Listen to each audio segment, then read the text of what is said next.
Okay, good morning. So today we'll be starting with your PSIR classes, but basic idea we'll be going through is that what is there in the syllabus and how do you have to approach it. Now, the thing is that, okay, the question might come is that why do we need to go through the syllabus in the first place? So why can't we directly start with reading of the classes? So that also applies in your GS part, that why we have to read the syllabus, understand the syllabus. So you can take something like this. So let us take for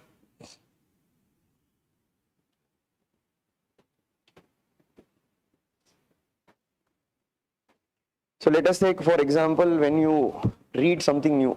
So let us think for the first time you are reading alphabets. Okay, let us think you are a person who doesn't know alphabets. Let us think you don't know A, B, C, D, etc.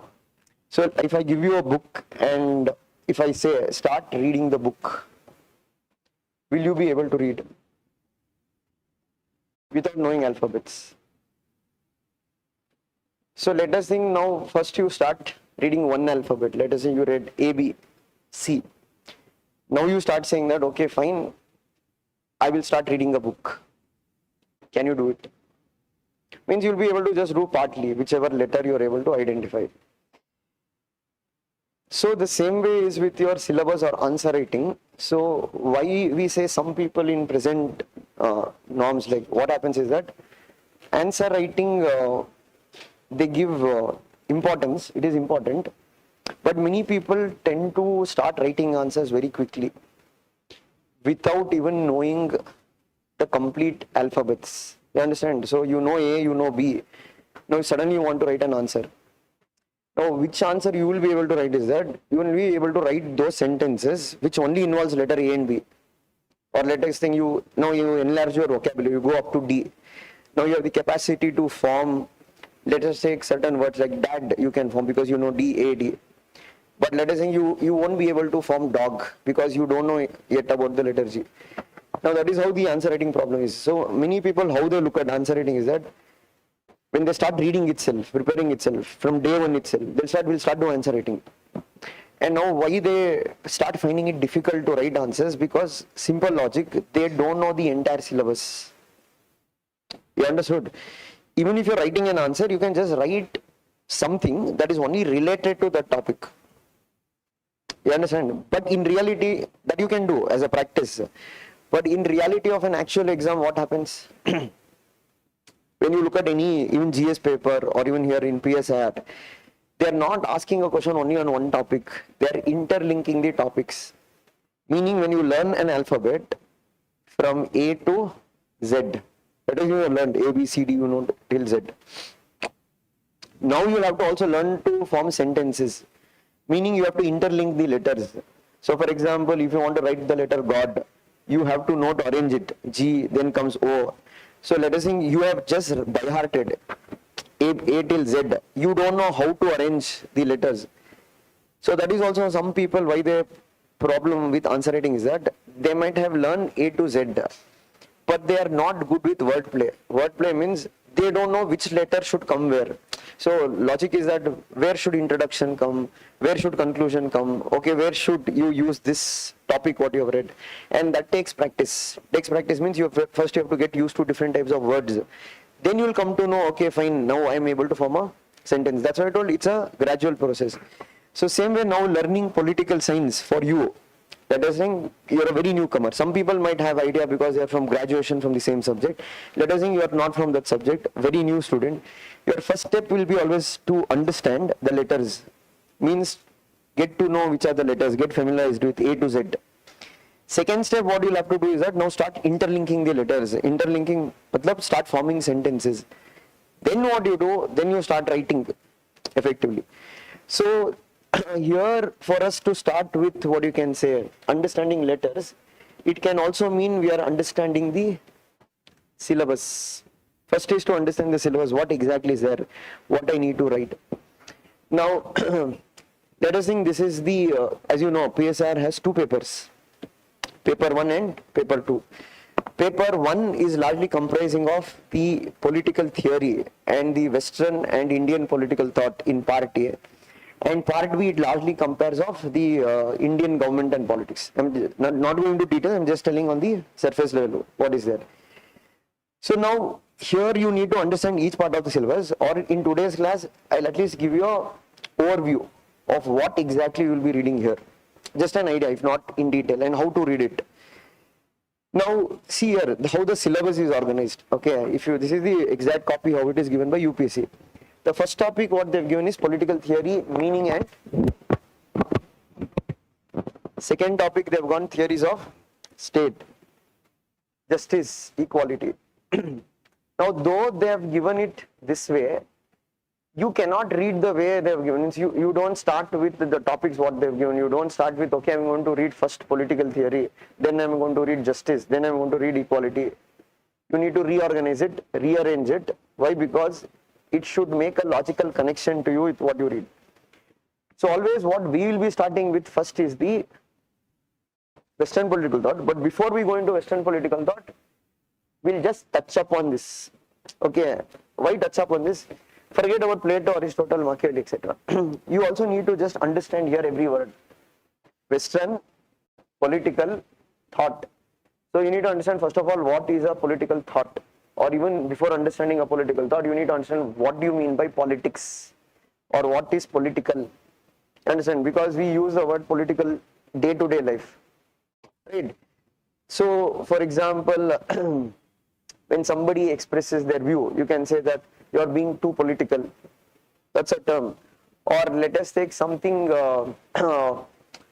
what we are discussing happening between Modi and Mamta Didi. We say it is political. Now what is happening between, let us say within your family, between your mother and father, fight might be going on. That we don't say it is political. Why? Because it is your private sphere. It is not something connected to public sphere. Understand? So the word political will have multiple meanings. And more importantly here, don't treat it like a science subject. Okay, so what I mean by don't treat it like a science subject. Simple example, if you have read any books regarding political science, even the introduction to political theory, one thing what you'll observe in everywhere is that there'll be 5-6 people telling on the same subject, 5-6 definitions. It's not like science, where you can see in science book, photosynthesis will have only one definition. You don't have 10 people telling photosynthesis differently, 10 different ways. This is not science, this is social science. In any social science, what happens? The meaning can be different. It is very subjective. Now, I told political means what happens in public sphere. But a feminist might argue, no, whatever happens in the house is also political for me. Later you will read, when we read feminism, Carol Henich is a scholar who says personal is political. What is the meaning of that statement is that domestic violence, marital rape, division of labor within families, that is also something which is concerning political, because her view is that politics, or the word political, is somewhat connected to the word power. So wherever you read about power, it is connected to politics. So what is her argument is that power does not only operate in public sphere, power also operates within your private sphere. For example, marriage can be seen as a power structured relation between the husband and wife. You understand? Or within your family structure, there might be power distribution. For example, the father might be the most powerful person. Why? Because that is where the money lies. Means how did you become powerful? Because why? Power means what? My ability to influence you. My ability to influence you. So for example, let us say you wanted to take coaching in insights. Your parents decided, no, I am not going to give you that money. If you want, you go join a library, but I am not going to give you that money. You understand? Then you will have to listen to what they have to say. Why they have to say? Because they control you. Why they control you? Because they have money to control you. That's why I told power has various meanings. Control can be different ways. It can be through money, it can be through coercion, it can be force, it can be through ideas. You understand? Power is nothing but that you'll understand once we go into the topic what we call as theories of power, which is their concept of power. So if you understand here, even though we discuss the word political, we discuss about so much concepts. So it is highly interlinked. Okay, but now you might not be able to understand because you have not yet known these topics individually. So that is the thing, is that first step will be always understanding the basics. Okay, very basics. So it can be, let us think, it can be understanding the word political. It can be understanding the word thought. It can be understanding the word political theory. It can be understanding the word approach. The reason is that if you are, one thing in UPSC is simple. UPSC exam is very simple. It is only people who make it more complex. They have given a defined syllabus. There are keywords in the syllabus. There is a previous year question bank, means previous year question of last 10 years. Previous year questions clearly indicate which directions the questions are coming. So it's like giving you direction, what you need to study, what you don't need to study. Okay. And based on PYQs, you'll also get to know, like, let us think, for example, some people who now start reading Plato.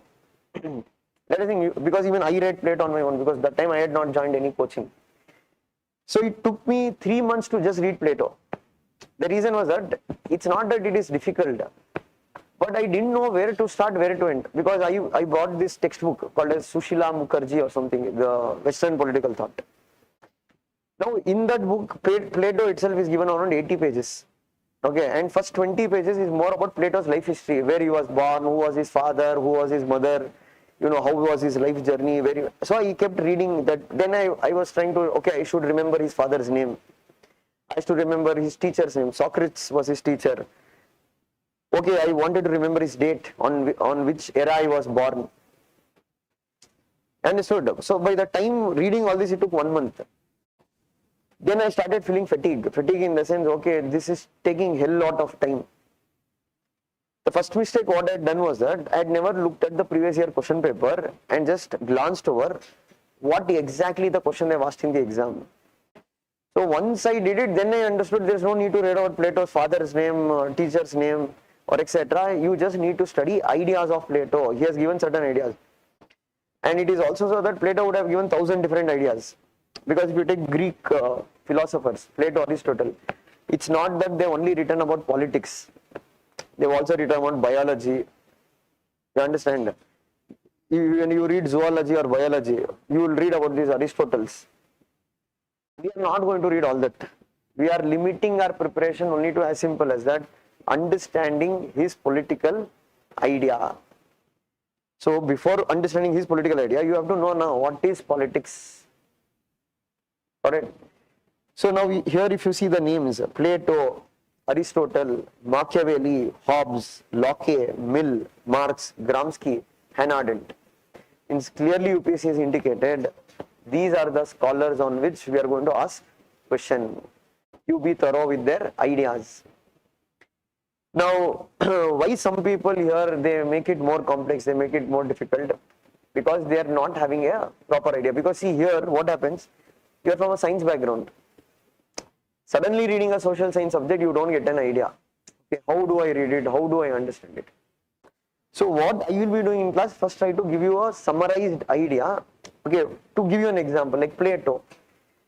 So we'll be starting with Western Political Thought on Monday, but I'll give you just like what you can say, a trailer of what exactly we'll be reading in Plato in a simple kind of a story. I just try to explain a story. Then we can go into technicalities of his theories. In simple storytelling, Plato was from the city-state of Athens. Okay, what we call as Greece today. Now, why we are not telling Greece at that point of time? Because at that point of time, there was no idea of what we call as nation state. It was more of what? City-state. So, what do you mean by city-state?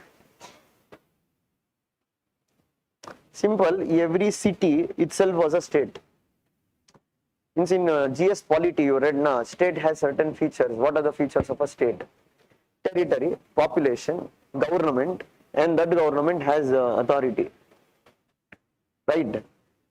Now imagine Karnataka, Bangalore. Now imagine Bangalore. Bangalore only has these features, let us think. Okay, Bangalore comes in Karnataka, Karnataka comes in India. I am telling in simple time. Take Bangalore itself as a city. Bangalore has a government. That government is sovereign. There is a population living within the territory. Now we call it as what? city-state. Because that is how that time things were there. There was no idea of a nation. Okay, cities fought among themselves. Sparta, Athens, these were the two powerful cities in Greece. This fellow was from there. In simple terms, now what we are reading about him is that his political ideas. What is that? His political ideas. So what do you mean by political ideas? He has analyzed, he has given his view regarding what is an ideal government or what is an ideal state. The entire republic, what you read, to simplify it, it is only simple.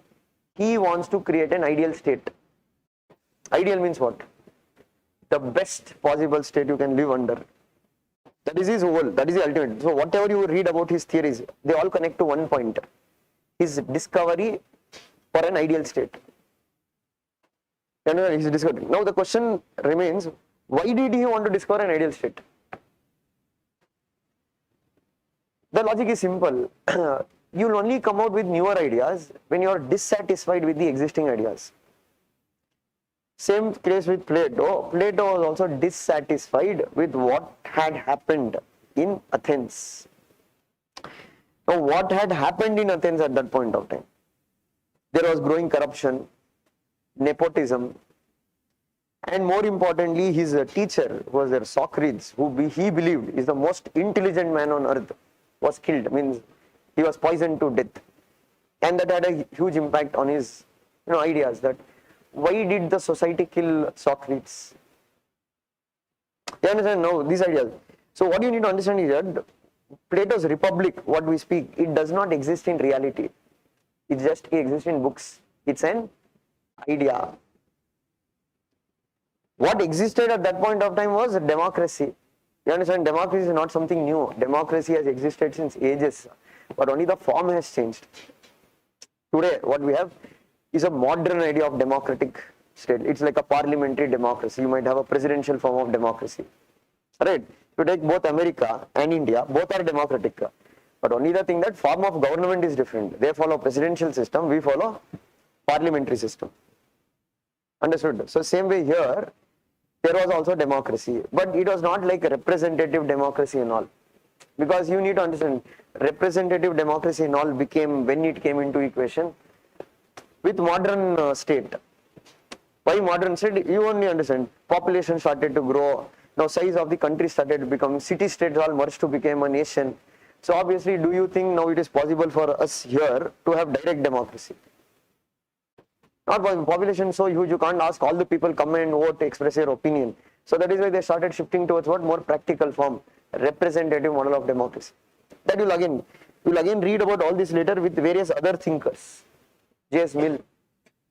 Now, but shifting back on Plato, at that point of time, there was participatory model of democracy in Athens.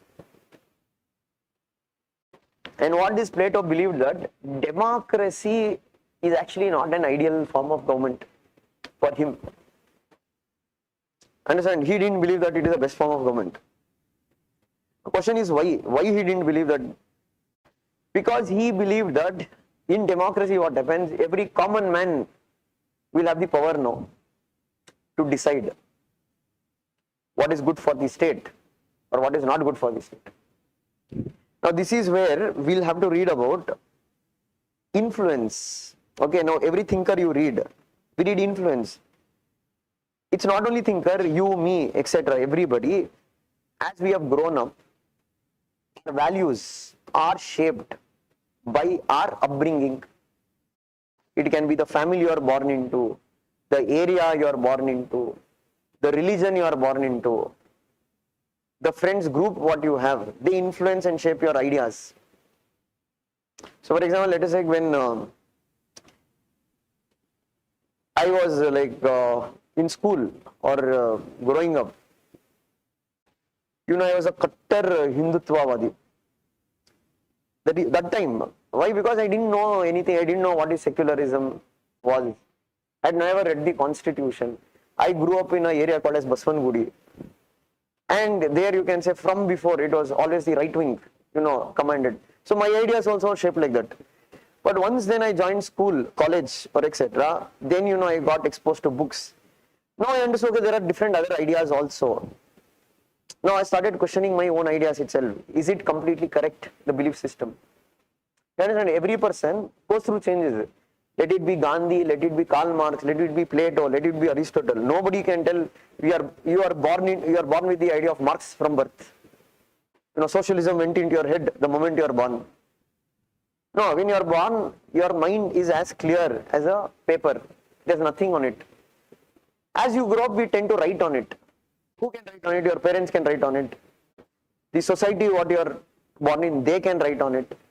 Some things we can erase based on our own consciousness which is developed. Same way with every thinker is also influenced by his times, his age, and his thinking also can change with age. So who was the deepest influence on this Plato was his teacher, Socrates. He strongly believed in Socrates' idea. For that you need to understand what Socrates believed in. That is why even though Socrates is not in the syllabus, you need to bit know about Socrates. Not everything about Socrates, bit about. So Socrates is considered as the father of philosophy. This Plato is considered as the father of political philosophy. So one thing what Socrates told, what stayed in Plato very deeply was that Socrates believed that knowledge is virtue. Means for any person, knowledge is very, very important. But there also, what Socrates, he spoke about, what kind of knowledge you need to have, that is more important. He said you need to have true knowledge, not false knowledge. It's only in true knowledge you will have a true consciousness. So what does he mean by that? And where do we link with Plato? There's a link. Both these Socrates and Plato, this is bit philosophy. Philosophy means we say that they belong to school of idealism. Okay, there are two important schools. School of materialism, the school of idealism. You can bring somebody like Karl Marx, he belongs to this school, materialism. Majority of the Greek philosophers, be it Socrates and Plato, they belong to the school of idealism. Now what is the major difference between the two? It's very simple. Those who are idealists or in the idea of idealism, they believe that idea is more important than matter. Matter is not the reality. Now for Socrates, for him, what is the reality? Something that has permanence, that is the reality. Something that can be destroyed, something that can change, something that can be reshaped, that is not the reality. Example, what is this? What are you sitting on? But they don't look the same.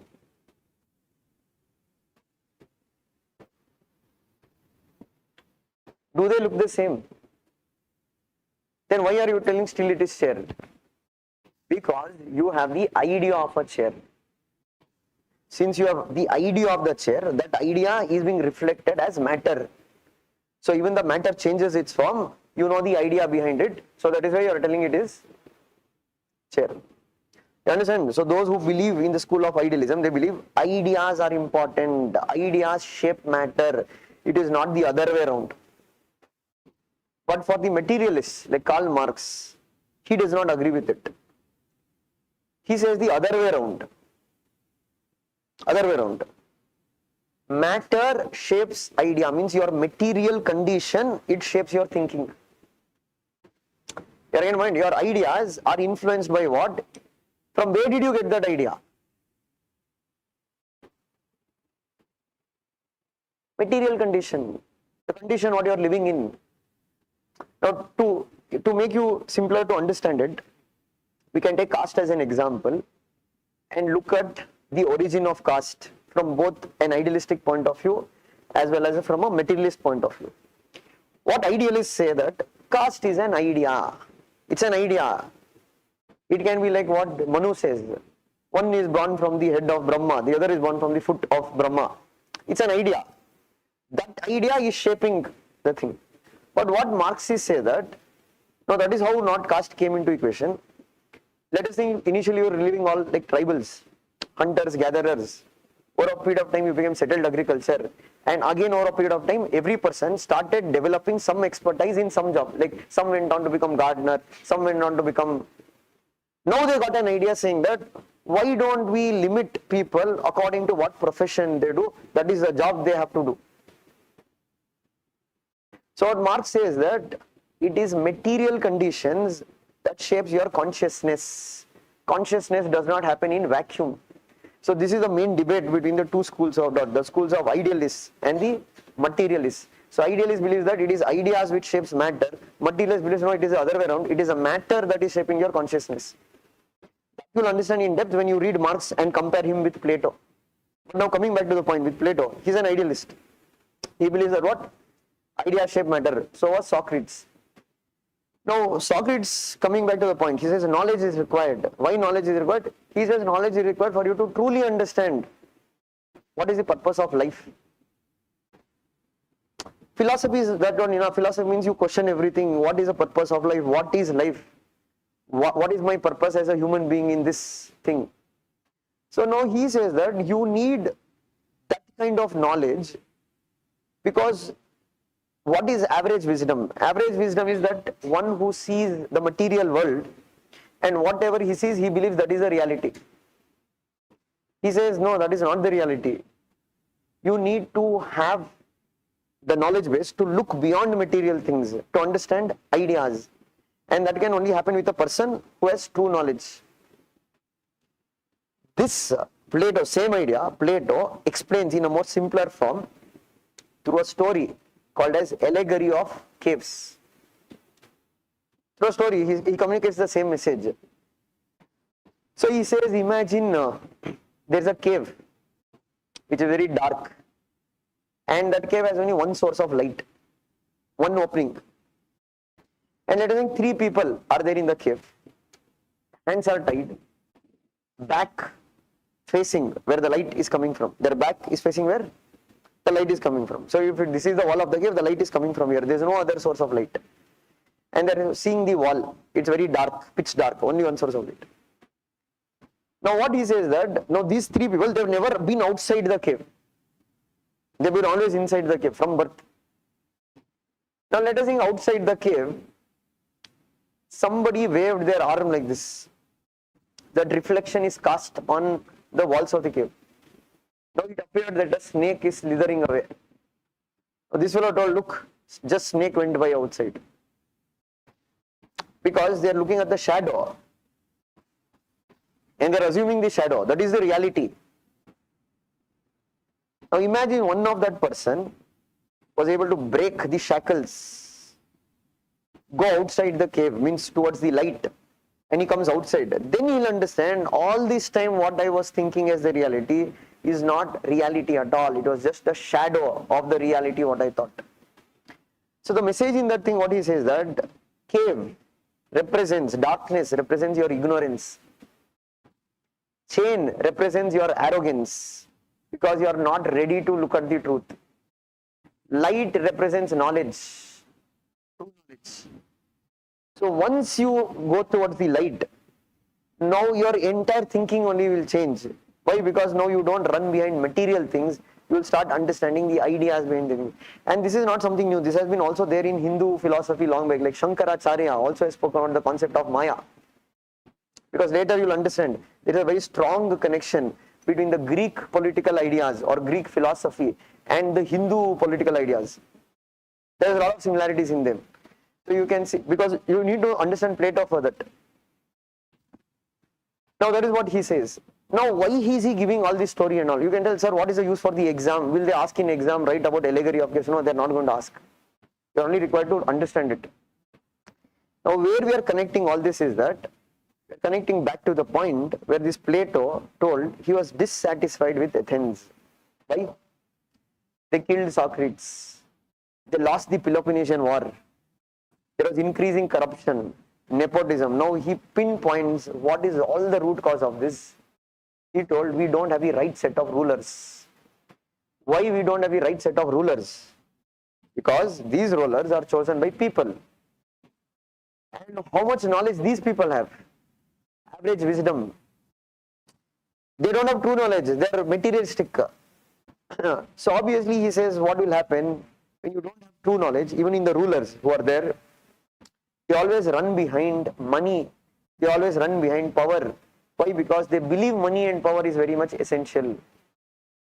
But a person who has true knowledge, what he says, he understands that money and power, both are materialistic things. They can't remain with you for long. There is means you lose power at some point of time. Money is also not permanent with you. So his entire goal is to identify a ruler who has that kind of knowledge, because if he comes to power, that is where he makes a quote, until philosopher becomes kings, kings learn the art of philosophy, the world will never rest from its evils. Meaning either one who is a king, he should understand philosophy, or a philosopher should become the king. Till that does not happen, he says that what? You are not freed from your problems. Corruption, nepotism will continue. So his entire book, Republic, it is about how do you bring this philosopher king. You understand? That's the central theme. The central theme of his book, how do we create this philosopher king? For that he'll start giving theories and ideas. That is what you are going to read.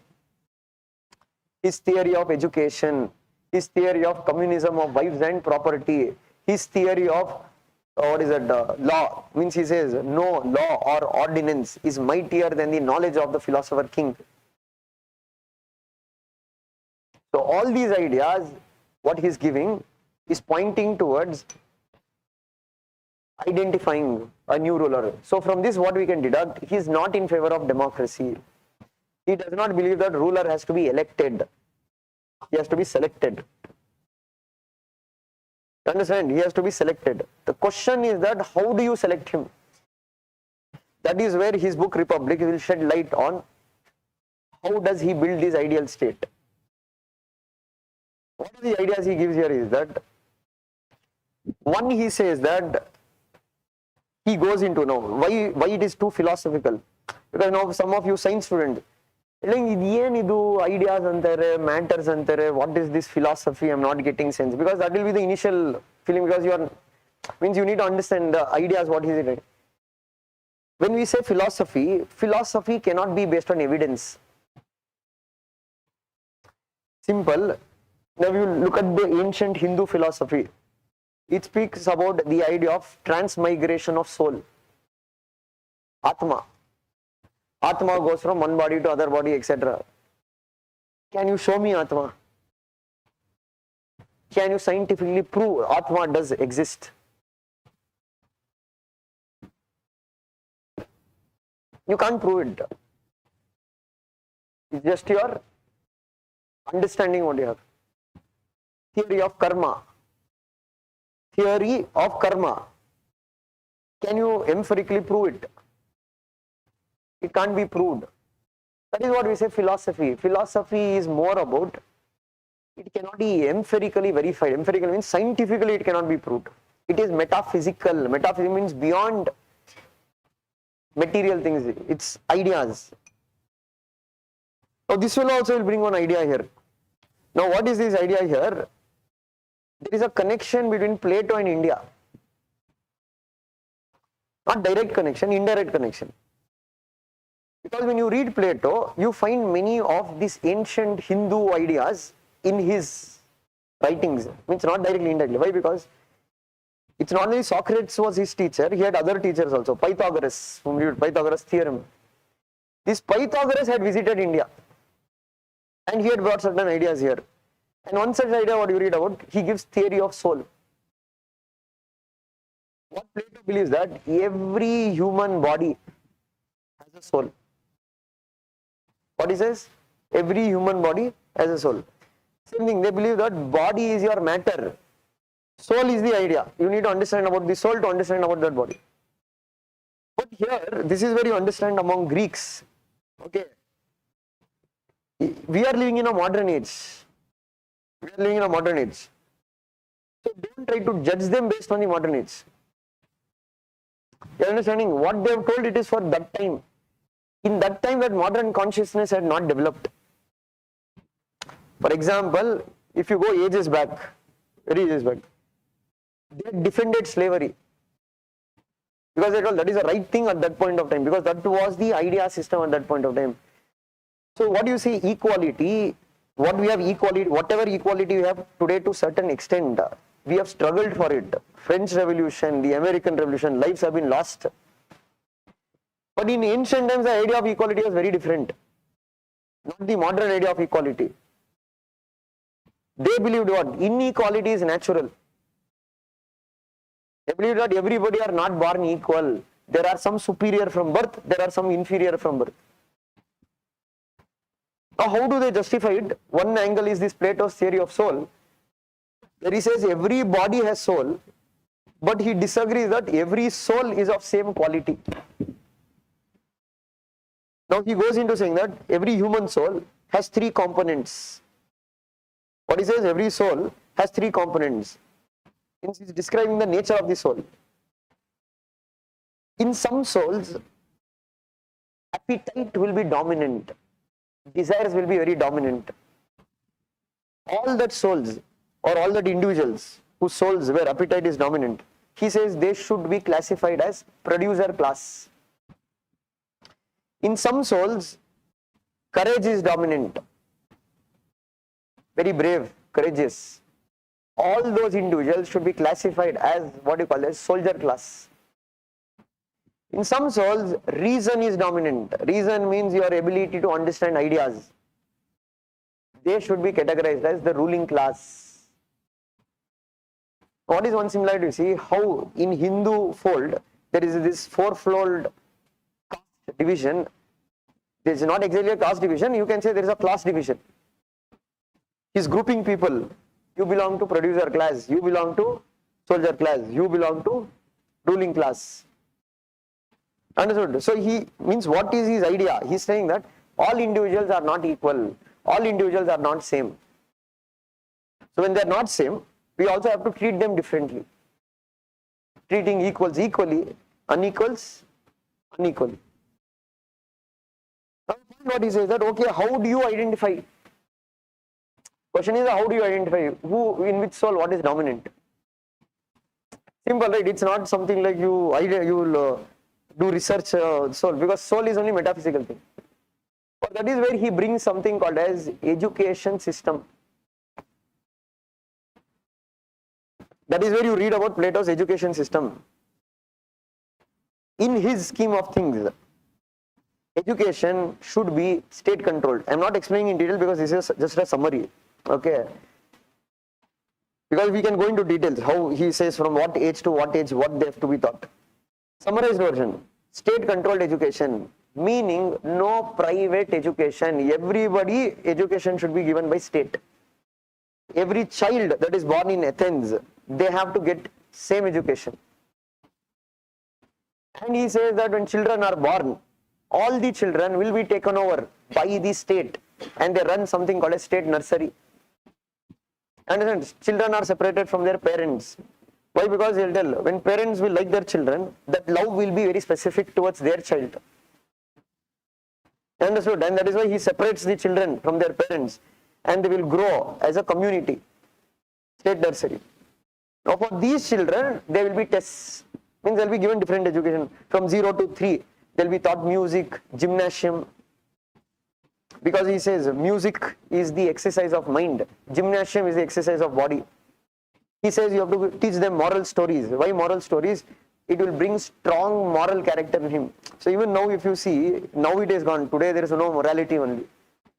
And today children will watch what in YouTube, Netflix, all violence, etc. But imagine when your parents or grandparents, they were growing up, they used to tell Satya Harishchandra, Punya Koti stories. Why? Because that should imbibe those values in the children. That is why we say why we have to make children read moral stories. Why? Because we are shaping their thinking. You understand? We are teaching them certain values, what values this child should carry. So he says you have to teach them moral stories. Then what he will tell? After a certain age, you will expose them to philosophy, mathematics, etc. At an age like 18 or etc., they'll have a test. Now whoever passes this test, they will continue their education system further. Those who fail this test, they become what we call as the producer class. Means they don't have the necessary reason. Then again you will have some more tests, that is meeting on to what physical and you have further higher studies. Those who fail this test, they are all categorized as what? Soldier class. Now the remaining who are there, they will continue their lifelong education to become what? The ruling class. But there can be one ruler, only one ruler.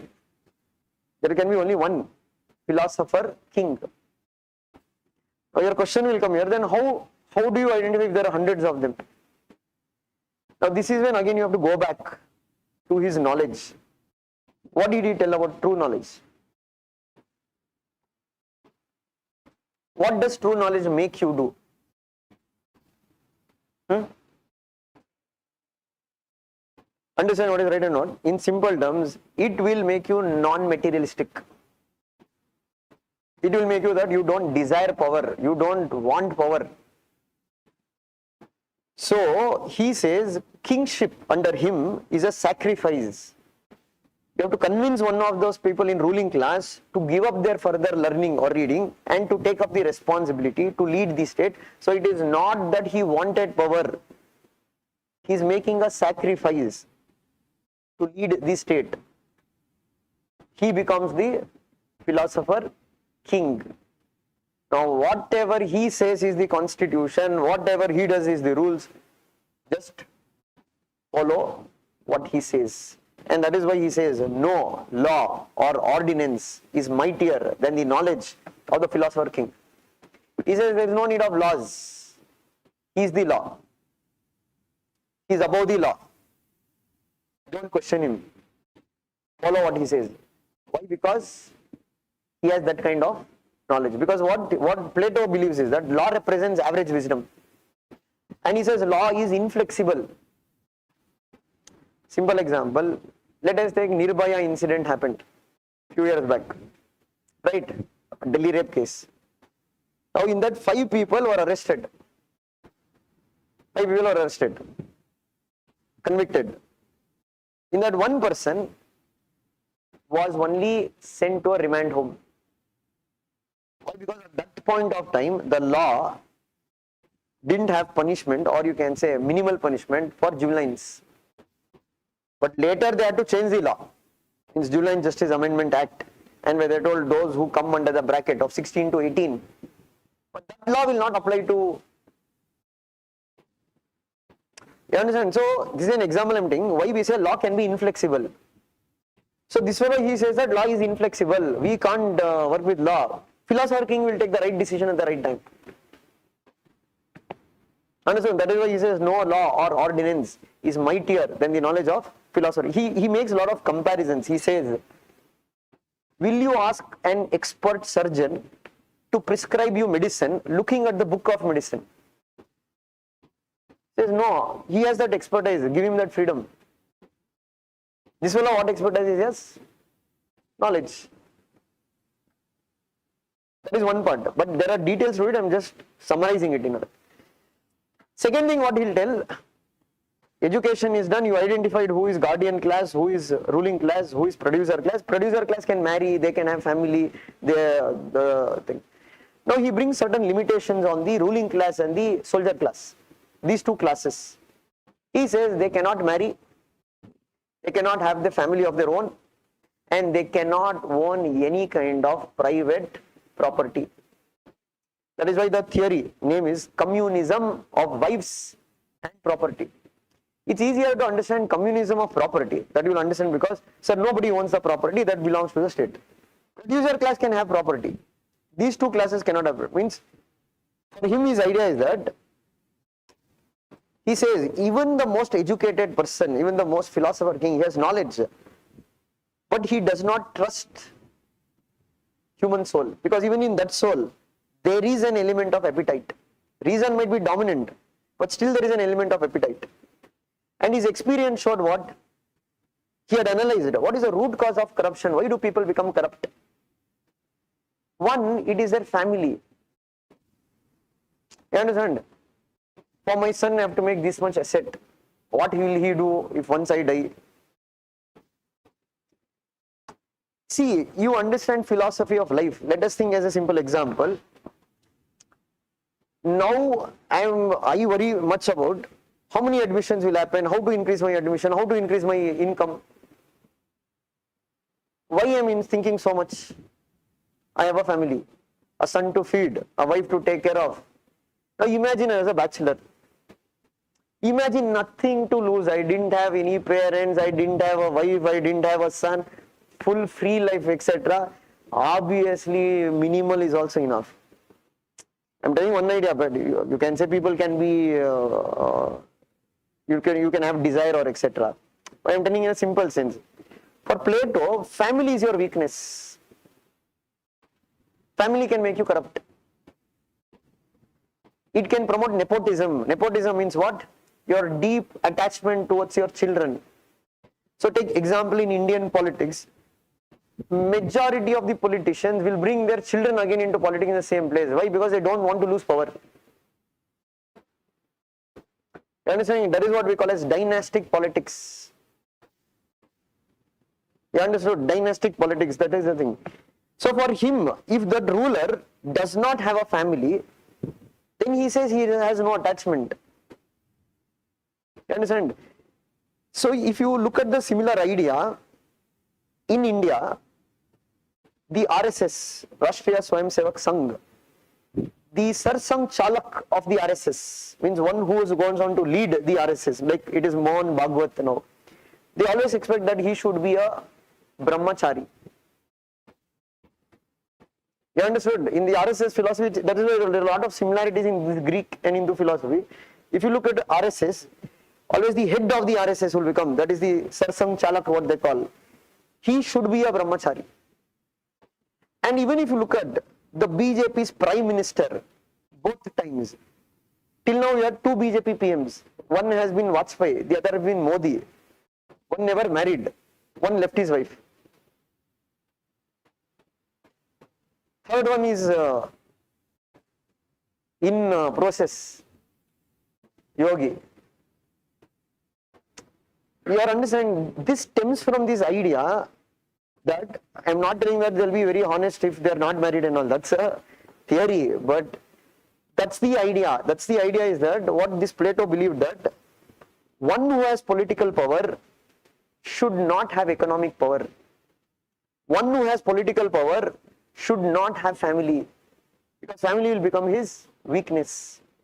So that is why he says that these two classes, they cannot marry, they cannot have private property, they live in what we call as what do you call as, what is the word you called, hostels, community kitchens will be there, their needs will be met by the state, but they cannot have a family. But the more interesting point what he makes, he says you can't marry, but when it comes to sexual relations, he comes with some idea called as genetic superiority of the build.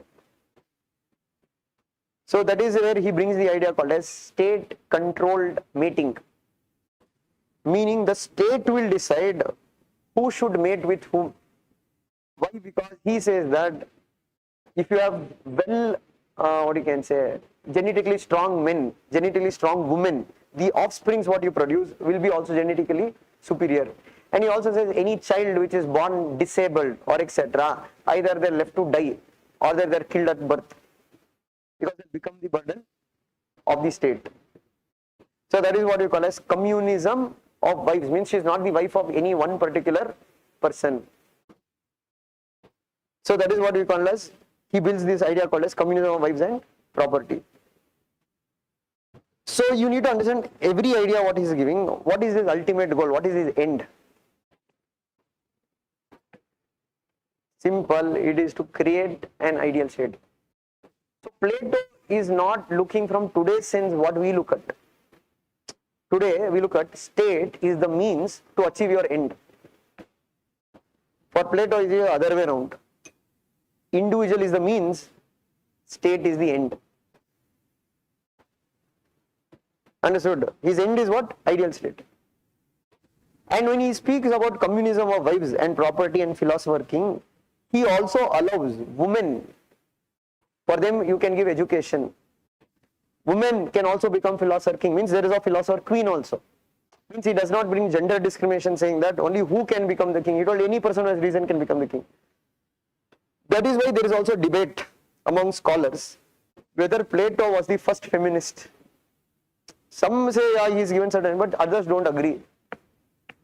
Because they say you are looking at feminism very narrowly. You are only looking at, okay, he created philosopher king. Because he told when you become soldier class, you are a woman, you don't need to do domestic work. You understand? Child rearing, bearing, everything will be taken care by the state. But some they don't see it that way. They say it's a very narrow way. For him, women were the means to achieve his end. It is not the other way around. Women were not the end.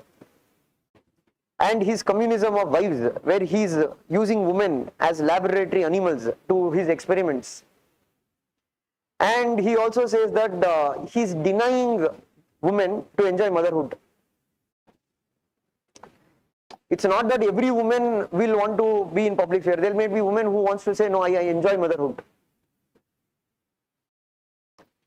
So that is why there is a debate among scholars whether he is the first feminist or not.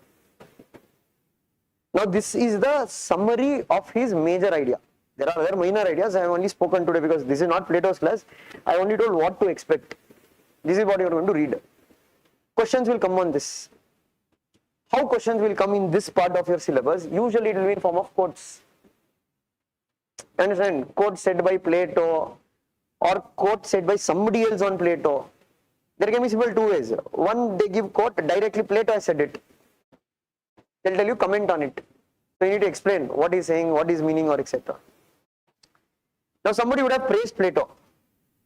Okay, like Rousseau, he says that Plato's Republic is the best treatise which has ever been written on education.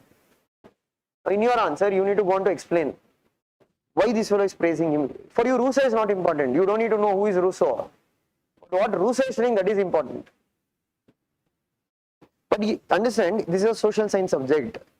And in most of the questions, you have comment, critically analyze, discuss.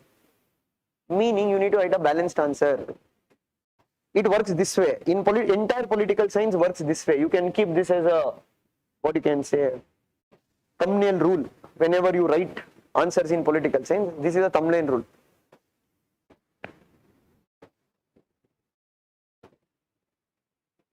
Thesis,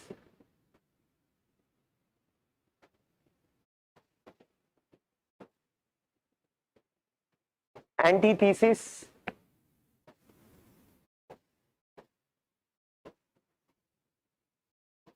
you have synthesis. That is also what we call as dialectics. What is dialectics? It is also called as the Socratic method. Socrates believed, what is the truth? How do we decide what is true? He says we need to arrive at the truth. Through what? Through debates. Meaning for every idea, there is a counter idea. You can take it like, you give an idea, you are looking at the positive things in what you are saying. Now he might say, no, I find this is one of the limitation in your idea. Now he gives a counter idea to it. For that you will also tell, no, there is some limitations in your idea. And both of you will agree upon, okay, these are the common things, that is where you synthesize it. But every synthesis can become a new thesis. If somebody else is going to again come and say that. And this is an ongoing process. So idea is getting refined. The point where both of you come to a conclusion that there is no more any contradiction in the idea what we have agreed upon, that is where dialectics will end. So, when you write your political science answer, you have to write it in this format. Because most of the questions it will be in form of a quote. So, take it like this. Let us think there is a, I am not telling what is a question, simply I am telling there is a question, a quote, which is writing positive on Plato. Somebody is praising Plato. Now, how will you write your answer? First, you need to explain this positive aspect.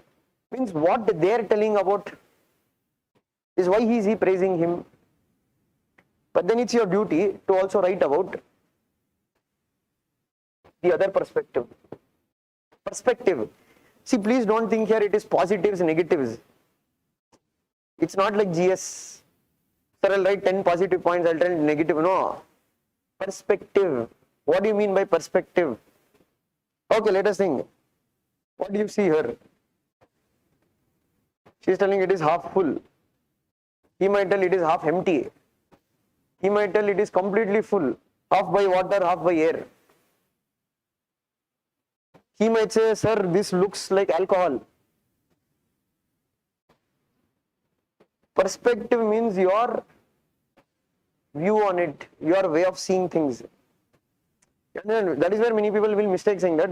In GS it's fine. In GS you can bring perspective, but there also you have more points to write, positives, negatives, etc. But when you read an optional subject, let it be political science, sociology or anthropology, you need to bring perspectives.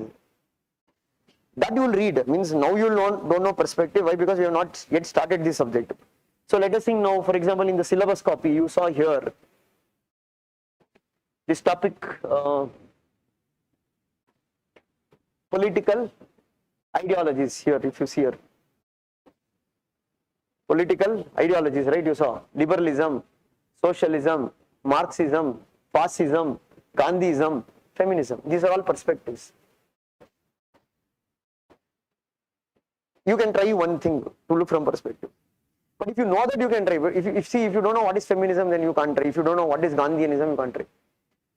So let us take Uniform Civil Code, UCC. Now let's try to look at UCC from different perspectives.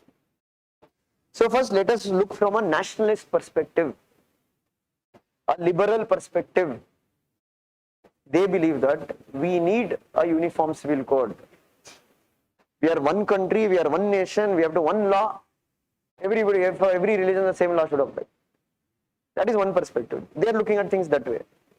Now let's shift our perspective. Let us wear the lens of a feminism. 100% it is required. Why? Because women, in many religious laws, women are treated as second-class citizens.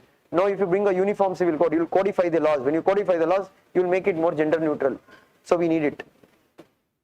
Now let us look at one more perspective. That is the communitarian perspective.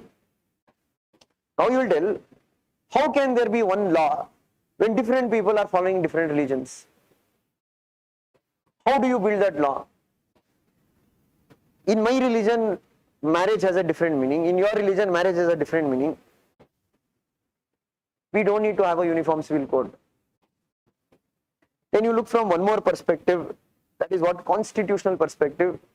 You might say, yes, the constitution says under Article 44, you need a uniform civil code. But the same constitution also says under Article 26, there is protection to follow your own religious customs. 5th schedule, 6th schedule, it does not apply to tribal areas. Tribal customs and traditions are protected. Then you can look from the perspective of a minority. Means you are a Muslim, you are a Christian in this country. So what is the guarantee that tomorrow in the name of uniform civil code, what if you impose the Hindu laws onto us? We are afraid of it. So you have different perspectives on the same issue what we are speaking about. So same way, when you read the entire syllabus, you will get to know different perspectives. That you need to employ. And you learned A, B, C, D till Z. Now you have to show your skill that how do you play the word play. Means you have to decide which letter will come first. Means which perspective I can analyze and look at the answer. So when you told Plato, is he the first feminist? There are some perspective says that no, yes, he is the feminist. We do agree with it. Because they are looking at one way. There are people who says no, we don't agree, he is a feminist. There are people who says there are some elements of women empowerment in him, but he is not completely a feminist from modern sense. Then there are some people who says he is a feminist, but he is not the first. There was Euripides, even before him, a Greek philosopher who had already spoken about women empowerment. Yeah, you understood. So entire optional, your entire subject, you are going to bring a lot of perspectives. And that is why we say optionals like political science will help in essay, because when you interpret an essay, you need to bring in that essay different perspectives. Right? That's why we say many people will start writing essay from day one. You can't write from day one if your mind is not wide enough to first know what are the different perspectives that are there. You have to have a world view. Then you can go write an essay. But what many people think about essay writing is that I will start writing from essay from today only. That essay what you have written might be very narrow. Why very narrow? You might not have different perspectives. Means had you known that perspective, then you would have written better essay in that. Got it? So that is one thumb rule. So that's what I told. If they have given something like positive, explain that positive perspective, explain who is telling that, why they are telling that, then balance it by bringing an alternative perspective. Then you are in conclusion, what you will do? Synthesize. Got it? This is a classic framework for writing PSIR answers. I am not telling all answers, majority answers. There will be few factual questions that you will have to just explain it in a straight way. So you got an idea that here in the syllabus, when I say Western political thought, I just gave a brief look into what you are reading in Plato. Understood? Same way you will be reading regarding Aristotle. You are going to read about his ideas. Aristotle is the follower of Plato, student of Plato, but he is also one of the biggest critic of Plato. That is why he says he goes on to become the father of political science. Understood? That is why there is a saying, the entire Western political thought is nothing but footnotes of Aristotle and Plato. Meaning, now whatever other thinkers they have spoken about, they have just carried forward from where they have left. Understood? That is why these both thinkers are very significant. They have significant impact on development of the subject called as political science. Understood? So that is what we are going to read in thinkers. And for thinkers, plain and simple, just follow the class notes. No textbook, no IGNO, nothing required. Because I can vouch for it. If I am telling something, I am not faking it. I can vouch for it. Our class notes with Western political thought. I won't say our class note is best with other aspects. With Western political thought, I can vouch for it. Our class notes is one of the best notes that is available in the market. Just go through the class notes. Means I will explain, because here you are not going to write so much. It's more about explanation. The portal after every class or before that class, that notes will be uploaded, handwritten notes. You just need to read it. Understood? Second one, don't start writing answer from day one itself. I will tell you when to start answer writing. See, because you might feel urgent and start writing answers. That doesn't make sense. I'll tell you why it doesn't make sense. Now you read Plato and immediately you started writing answer. 1 week later, you read Aristotle. Now when you look back at your own answer, you will feel like, Bapra, I could have added many points of Aristotle in my answer. Getting your point? So that's why I told, I'll tell you when to start writing answers, but we can discuss the questions. How do we approach it? What are the different perspectives we can bring it? Getting your point? So that is how we'll be going. So you don't need to take down any written notes as per se. I'll be explaining concept, but you can just take running notes for value addition. Examples, when I'm giving, I might have given an example, you might feel, okay, this example I can add it my question. Or what you can do is that you can bring the printout of the copy of the notes to class itself, then only you can make value addition. Attach few pages to it. And then already you take a Xerox of it. Attach few sheets to it. And if you want whatever extra things you can add it there. Understood? So first part of the syllabus, what we'll be doing is this. Thinkers. So here you can say Machiavelli is an Italian scholar. Hobbes, Locke and Mill, they're all British scholars. Okay. Then you have Karl Marx, again very important, because see, I'll tell you why Marx is very important. You read out Marx here. I'll tell you how the syllabus looks huge, but it is very repetitive. You read out Marx here. You read about Marxism here. And perspective of national, again you will read about Marxist perspective.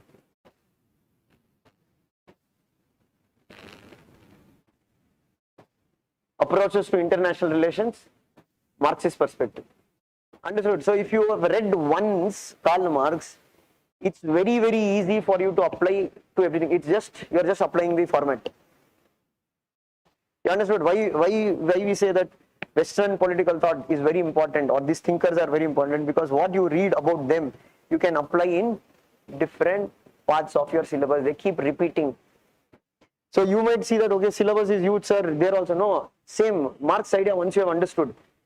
So that is why we say when you read Marx, there is no separate notes for Marxism. Only value addition notes will get. What is value addition notes? Marxism has been further developed. You have Lenin, Stalin, Mao Zedong, Maoism, what we say. The difference you are going to read in Marxism. Then you are going to read about Indian political thought. So how you read about Western political thought, same we are going to read about Indian political ideas. Again there, it's not random. They have given Dharma Shastras, largely Manu's idea. Then you are going to read Artha Shastra, largely the ideas of Kautilya.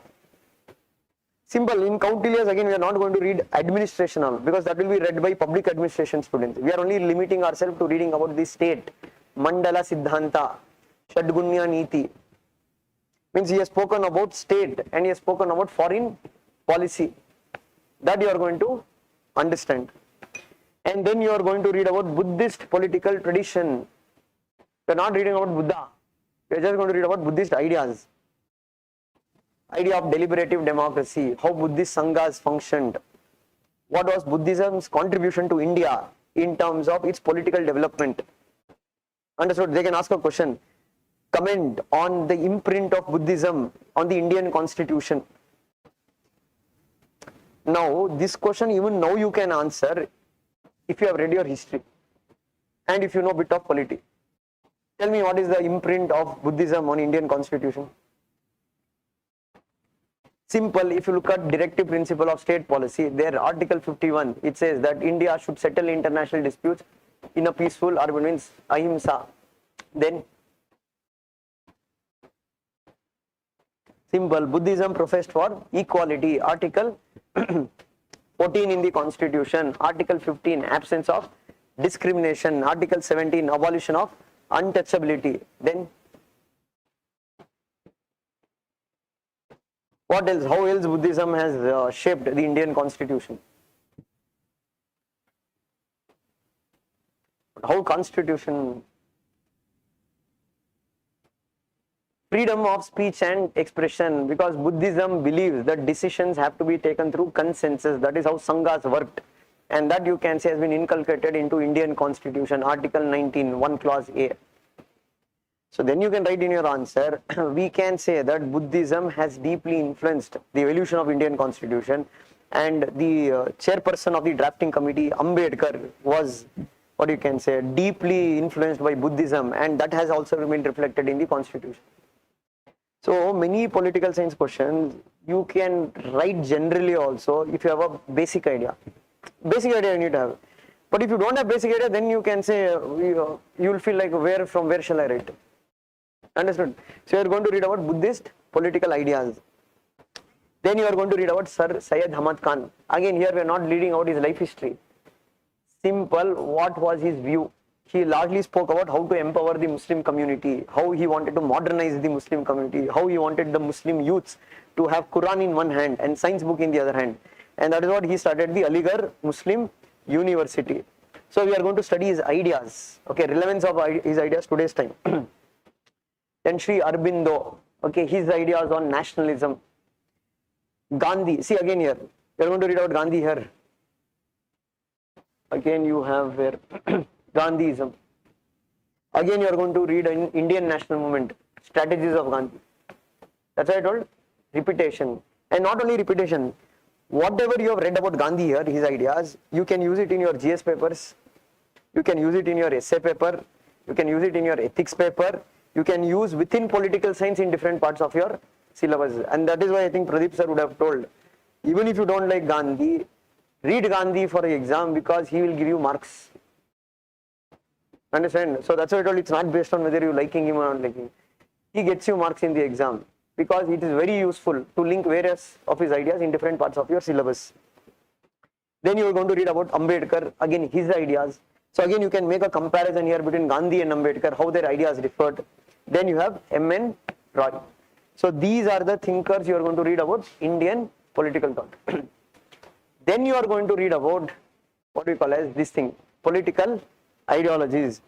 Now why I told, after doing this, if you read this topic it is better. Now you take liberalism, right? Who is considered as the father of liberalism? Locke. Understood? The evolution of the ideology of liberalism. So when you take an ideology, except Gandhism, Marxism, these are two ideologies completely named after two individuals. Why? Because their ideas have been more influential in shaping this ideology. But if you take liberalism, feminism, communitarianism, fascism, this we are not naming on any one person. Why? Because these ideas have been developed collectively by a group of individuals. So if you take Locke, Mill, they all have shaped the ideology of liberalism. Again, if you take Karl Marx, you are going to read what? Marxism. Getting a point? So that's why I told you need to read these thinkers, then only you will make logical connection here. But if you do the other way around, you start reading liberalism, of course when you read liberalism, you will read a lot about Locke. Then you start wondering, okay, wow, who is this Locke? What did he say? And so that's why I told, don't go according to how syllabus is given. You go according to how we need to logically understand and read. And once you do this, then we are going to go into a specific concept. Like, see, these are all ideas. Now you have concepts. Concept of power, concept of democracy, concept of right, concept of equality, concept of justice. Now, what you need to read here, what you need to understand here? Power. Concept of power. So it tells you what is there to read about power, sir. Generally, I know what is power. Tell me what is power. Oh. So she told ability to influence somebody. Okay, how will you influence somebody?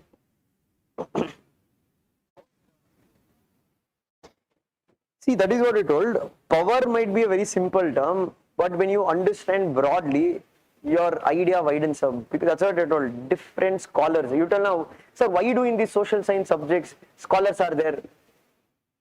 Why do I need to know about these scholars? Or who is a scholar? Scholar is a person who has discovered or who has brought a new analysis into that area. So when you take power, there might be different people given different ideas. New discoveries, new ideas they have told. So when you take power, we have to understand what is power. We have to understand from where does power come. What does power do? Here you have different perspectives here. So she told power in terms of influence, control. But when you read Gandhi, the time also you will read about power. He says it is not so. Power is not controlling somebody. Power is not influencing somebody. Power is the ability of an individual to resist the violence of the authority. That is empowerment. You are getting a point. What he is trying to do, he is giving a different meaning of power. He says power is not about control. Power is about your ability to resist. Whom? The authority of the state. You have this Hannah Arendt, where you read about here. He also has spoken about what? You are understanding? The same people whom we have read here, they repeat again here. You got the point. That's what I told. The syllabus might look huge, but it is a repetition of same thing again and again. You'll read about Machiavelli's view of power, you'll read about Gandhi's view of power, you'll read about same idea, but just we are formatting everything in one place. Means cut paste. Now whatever they have told about power, one chapter. What they were told about democracy, one chapter. Whatever they are told about rights, one chapter. Maybe a few additional thinkers will be there. Now the question is that what Hannah Arendt she told. She gives a very different perspective. She told power and violence are different. She says power and violence are different, they are not same. She uses word strength, power, force, violence. What is the difference between all of them? Power, strength, violence, force.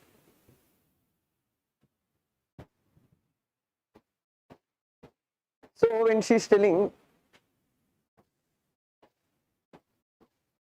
the word force, it is something we are referring to natural environment. Tsunami has force. Understood? Cyclone has force. Power is something what we use with the human world, according to her. Strength. So when you say about yourself, you say, I am strong. That is regarding an individual. Because for her, she says, power can never be with an individual. Power also always exists in a group.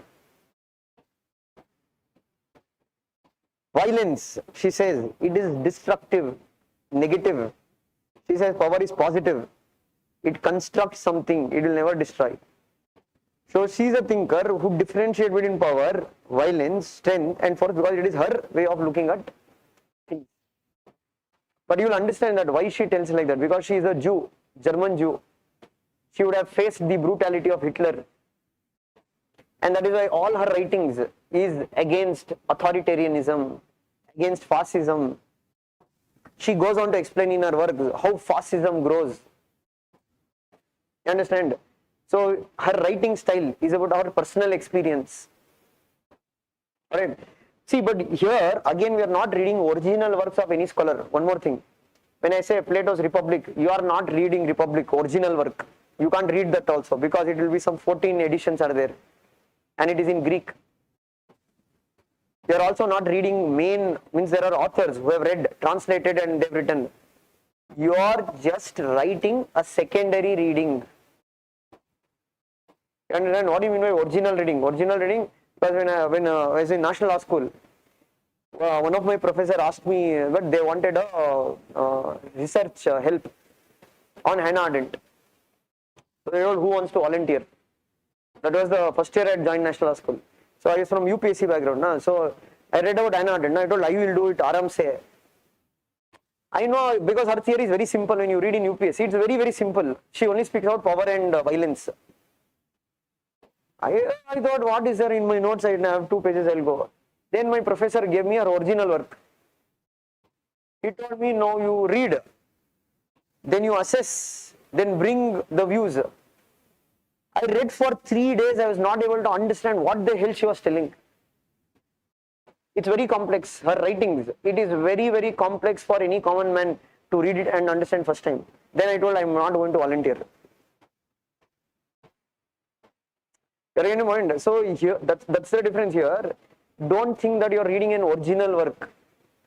Some people will get too excited and they'll start reading original work. Because this Machiavelli's Prince, I have that book, Prince, it's a very small book, English version of it. It's very nice to read, very nice to read. Machiavelli is easy to read. Machiavelli is more easily understandable if you read his work. But it is of no use for the exam because in exam you're just going to write a 150-word answer. Just you need a summarized notes. Alright. So when you read Power, Hannah Arendt, she gives a different perspective of power. Now the other angle of power. Where does power come from? What gives you that power? Now she told I can influence. Okay, how you are influencing?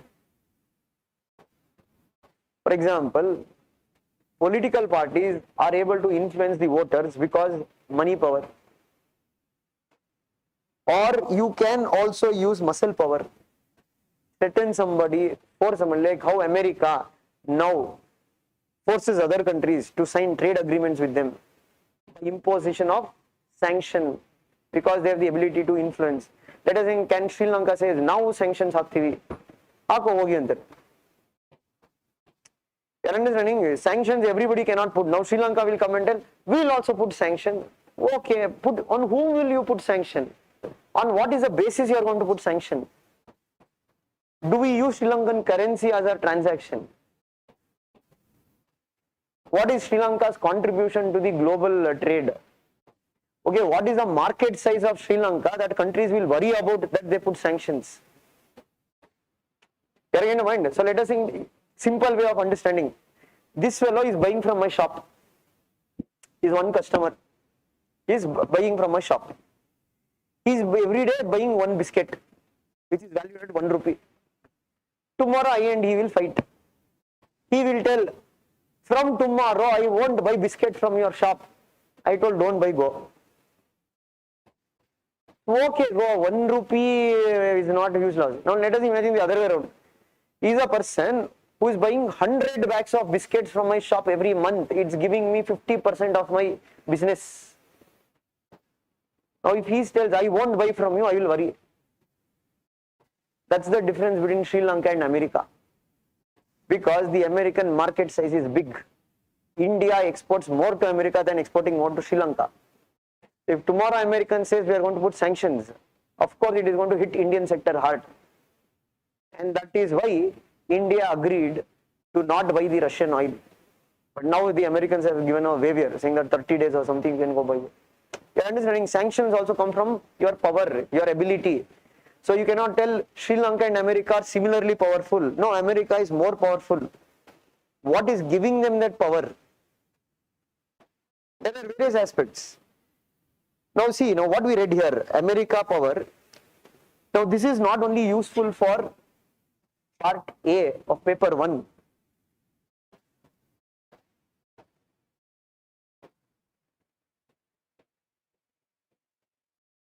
Paper 2, part A, power. You are understanding?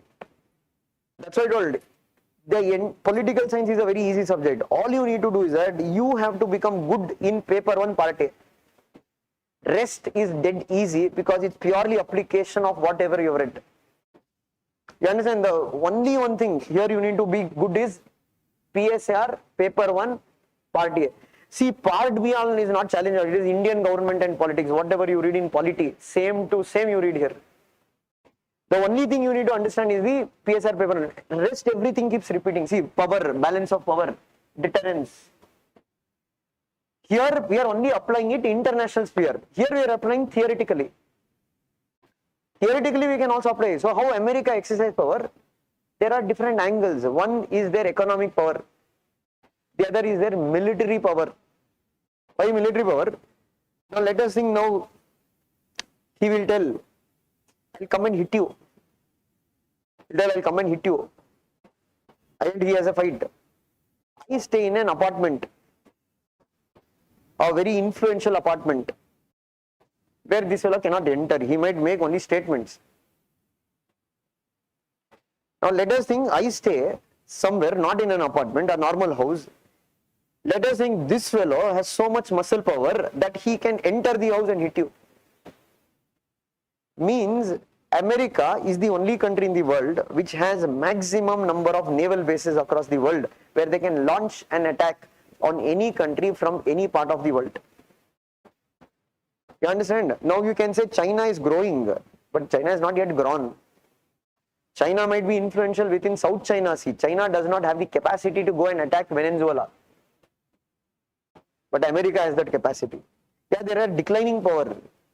But still, even in this decline, what Shashi Tharoor told, the current world order, it is being reshaped. It is being distorted. There is disorder. But we don't know what the future order will look like because there is no alternative to America till now. You understand? So where does America get that power? Because of their technological capacity, because of their geographical reach what they have. Now other reason is that, how could America become so powerful? Why can't Nepal become so powerful? Simple, na? America has been. Why can't Nepal become the same power what America is? We say geography is destiny. America has oil. America has shale gas. America is also big enough geographically, safe enough, bordered by Canada, Mexico, Atlantic Ocean, Pacific Ocean. Nepal sandwiched between India and China. Nepal even does not have an access to port. And that is, there is a saying, they say, when two elephants fight, the grass gets trampled upon. Meaning India and China are the two elephants. Nepal is the sandwich. So Nepal cannot become a great power. Nepal to go for a great power, they have to expand. They have to bring the entire Indian subcontinent under their control. Only then they can challenge the Americans. So when you look into the idea, where do you get this power from? That is what various theories are there, which will explain what gives you power, how power is structured, how power operates. And there are different people taking different positions. Some people do believe that power can be spread across the society, everybody can have power. Some beliefs are elitist theories. They say no, everybody cannot have power, it is only few people in the society who will have power. That is what you are going to read in the topic, what we call as the concept of power, hegemony, ideology and legitimacy. So these are all keywords where you would have used in your read somewhere in the books. What is legitimacy? So currently when you read about Bangladesh crisis, you say Sheikh Hasina's government lost legitimacy. But you need to understand first of all what is legitimacy. Or you can say hegemony. Today in newspaper you're reading, say the American hegemony. So you also need to understand the difference between, what is the difference between power and hegemony. There is a subtle difference between both. In same way, you will read about democracy, classical theory of democracy, contemporary idea of democracy. Classical means Aristotle, Plato, etc. Contemporary means J.S. Mill, John Locke, Marx, their ideas on democracy. Different models of democracy, representative, participatory, deliberative. Representative, India is an example of. Participatory model, you can say Panchayats is an example. Deliberation means discussions that happens in parliament. But again, you will read thinkers here and their views about it.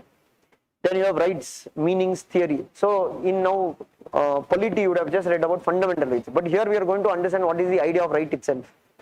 What are natural rights? What are human rights?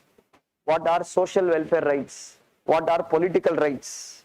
Why rights are important? Why without rights an individual cannot lead a dignified life? What is multicultural perspective of rights? What is the communitarian perspective of rights? Everything you are going to read here. Then you have justice. Okay.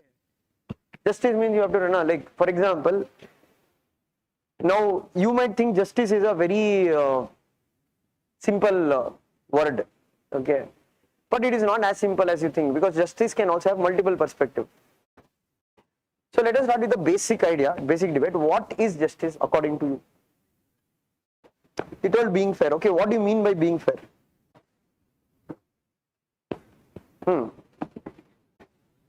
Okay, he told, I will treat everybody equally. So treating equally is fairness.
So now what he told 2 minutes back, he told treating everybody equally is fairness. So let us take case study 1.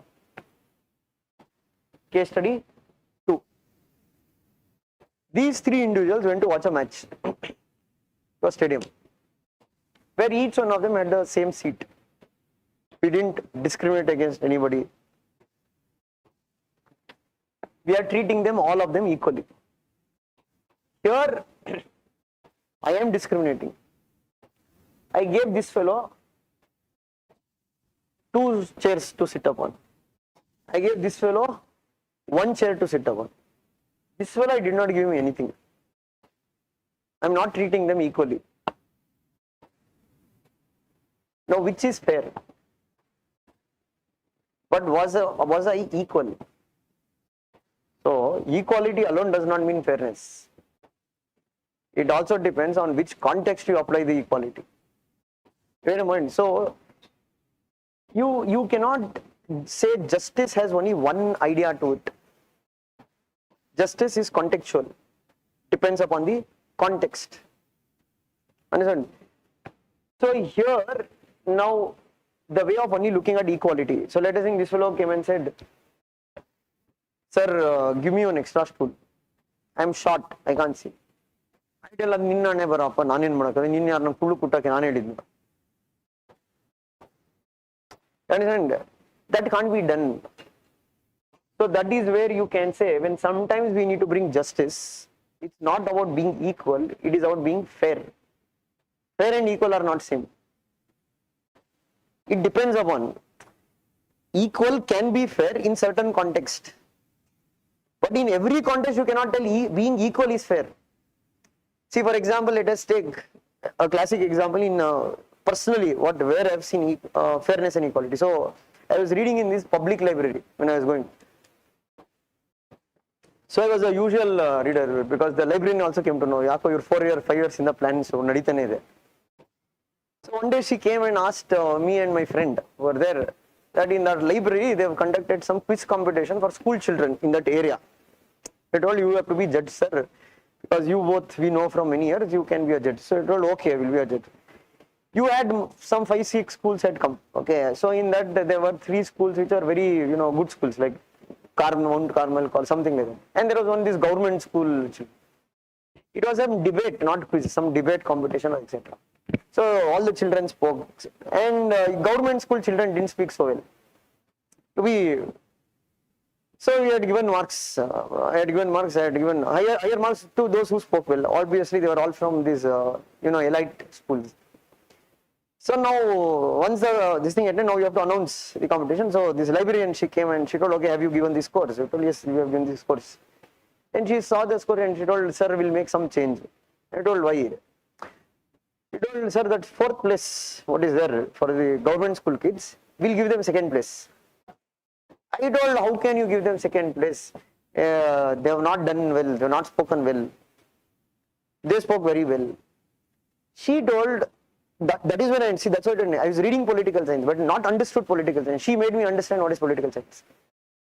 She told, sir, the way you are looking at things, you are looking at them equally. You are not being fair. So I told, no, I am being fair. They spoke well, these didn't spoke well, so how can I give them marks? Then she took individual thing because she knew few kids there. She told, that person we have chosen, first prize from school, his father, she told, is a pilot or something. His mother is a principal in some college. He knows very well, sir, English. And she told that person whom you have given 4th place, his father is an auto driver. His mother is a maid. Means she goes to other house to work. Kannada medium. And what she don't know, if you give this prize, saying that he's 4th, whatever confidence he has, it will be shattered. And him coming here and speaking is only great thing.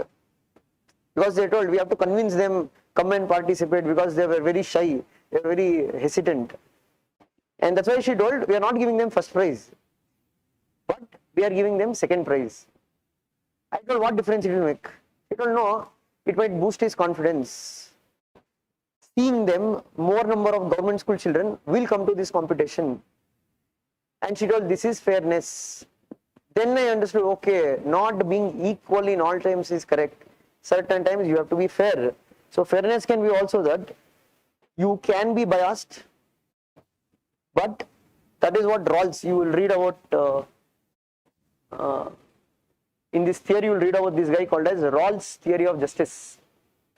So now the key thing what Rawls will say that you can be biased, you can be discriminatory as long as your bias or discrimination is favoring the vulnerable sections, not the powerful.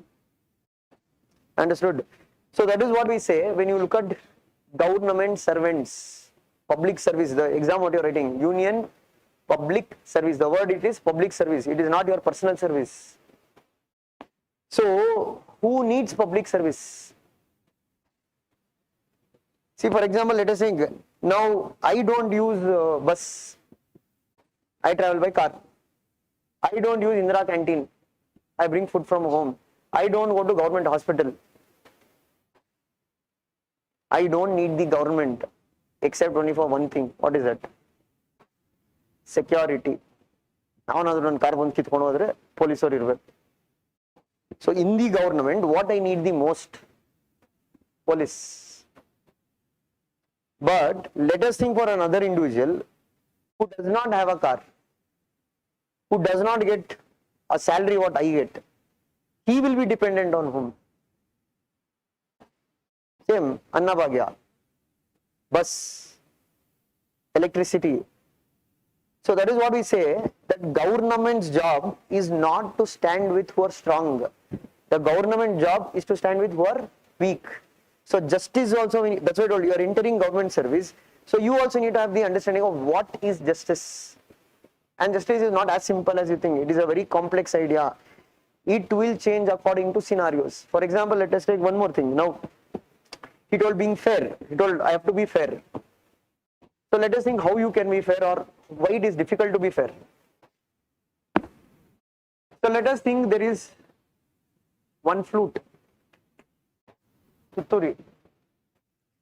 There are 3 kids who are demanding for it. Give it to me, I need it. Kid number A, kid number B, kid number C. So take this as a hypothetical situation. Hypothetical. Hypothetical means you don't add anything extra apart from what conditions I give. There is only one flute. It can't be shared, it can't be broken. It has to be only given to one person. You can't make another flute another day, another month, 1 year, no sharing. One flute, one has to be got. The child A is saying that I need this flute because his claim is based on I made it. Child B, he says that he might have made it, but he doesn't know to play it. I am the only person among the 3 who knows to play the flute, so I deserve it.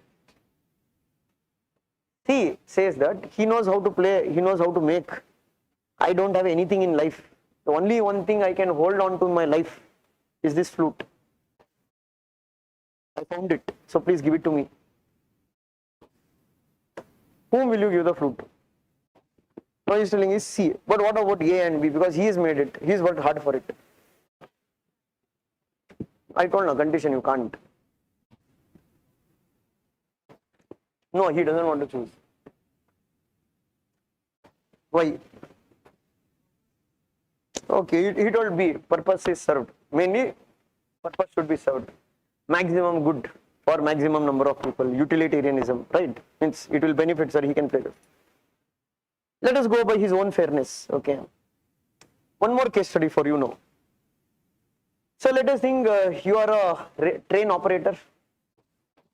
You are deaf, dumb, you can't speak, you can shout, you are far away, you can only see in binoculars. Train is going in this track. There are 100 people working on this track. 100 people are working. They will die. You can't do anything. There's not only one thing you can do is that you can change this track. That is the only option for you. No other option. And you see one person is working on this track. What will you do? 100 people die. One, it is there, never. Because previously you told, sir, I want maximum good for maximum number. But now you suddenly are changing your decision.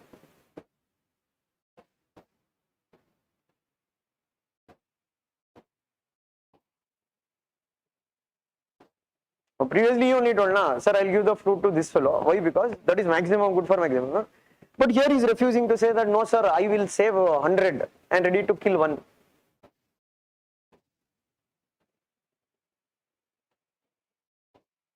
What will you do now?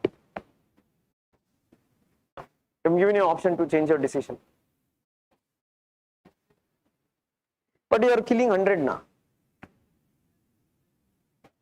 Okay, now you're saying that's their destiny, sir, what to do? So let us think tomorrow somebody is born physically disabled. Now you will tell the same thing. It is your destiny. Why should we give you reservation?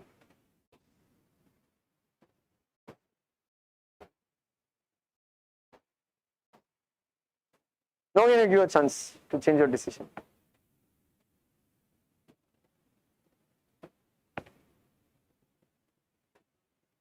Go with the same. Let us say in that 100, one of your brother is there.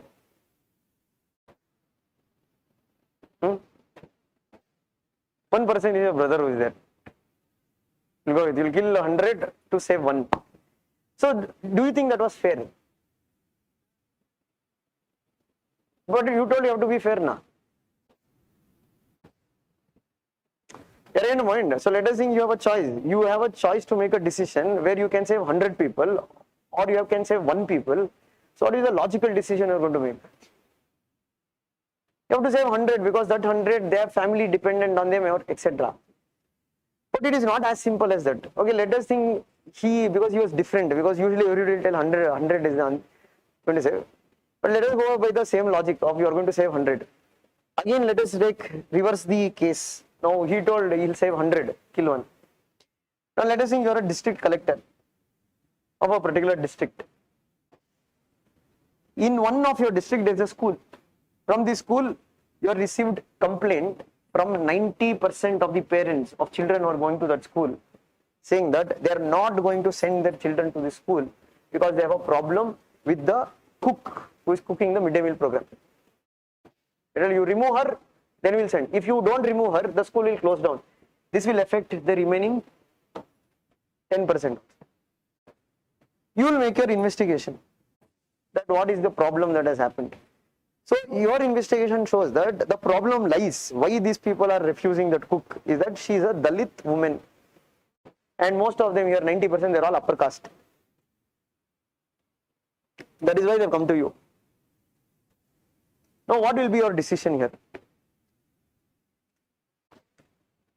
Now why didn't you tell like last time what you told, I am going to kill 1, save 100. Decision is simple, now fire her, problem is solved. The point is that what you say being fair, it is not constant.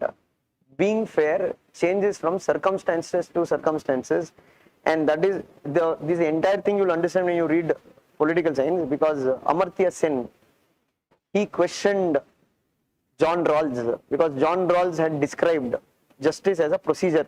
He told you follow a procedure, that is what is justice. What Amartya Sen told, justice is not a procedure, and that is when he raised that flute question, saying that using this procedure, now you tell me what is justice, what is fair.